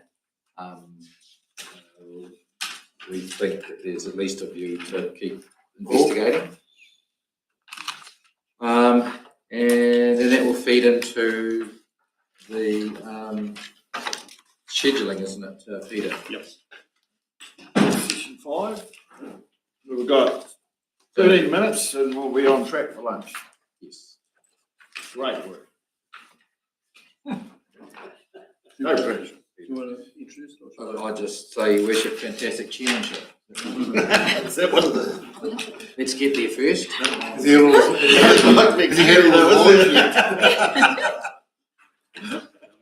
he So, I mean, what we're playing with though, Peter, really is, it's the next slide. Right. I mean, the end result is that at the moment, we think that the odds are that we might have to do an LTP amendment and try and fit that into the scheduling. The current scheduling doesn't reflect that. So in your dates that we've got there, it's on the basis of a non-LTP amendment. The major issue with the LTP amendments, we've got to get the consultation document and the actual amendment audited. So it adds a number of weeks into the process in that. Hence our desire to get this workshop done and do some homework for the next one. We really do need to sort of get the financials sorted before Christmas so that we can actually feed that into the program. Honestly, if we didn't have to do that rate proposal, the rural rating availability, we wouldn't need an LTP amendment process. And so it is a big imposition to have to do that for this. But we just think the bigger question of sustainability moving forward needs to be addressed in some form. You may not proceed with it, which would then make things easier. But you may also choose to consult on it and then decide not to proceed anyway past that. But the moment we go down that pathway, it's going to add some needs and that. Anyway. We've put it forward because we think it's important that that gets sorted before the CCO takes things over. Why we're pushing it,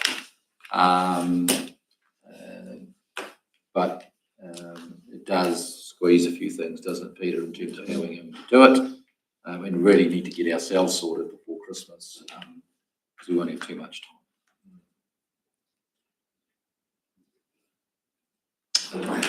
Obvious, isn't it?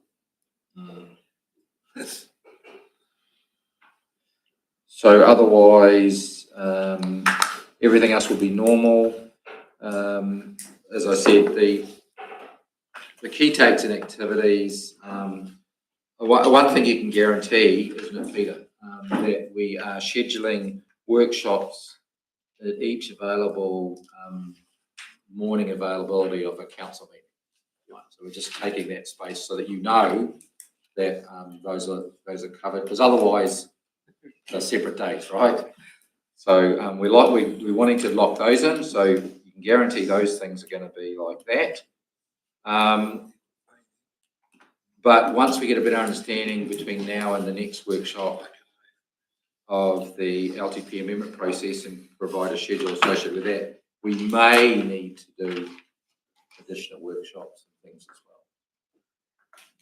Is that a good summary, Peter? Yeah, and so this is just a sort of a schema indicative. We'll be coming back in light of all of that. Yes, this is not based on the LTP amendment, right? That's right. Oh, so this is based on. It is. Yeah, and it's very tight. But as I said, we'll, in light of what Steve has said, come back to you with considerations that need to properly inform what needs to be done.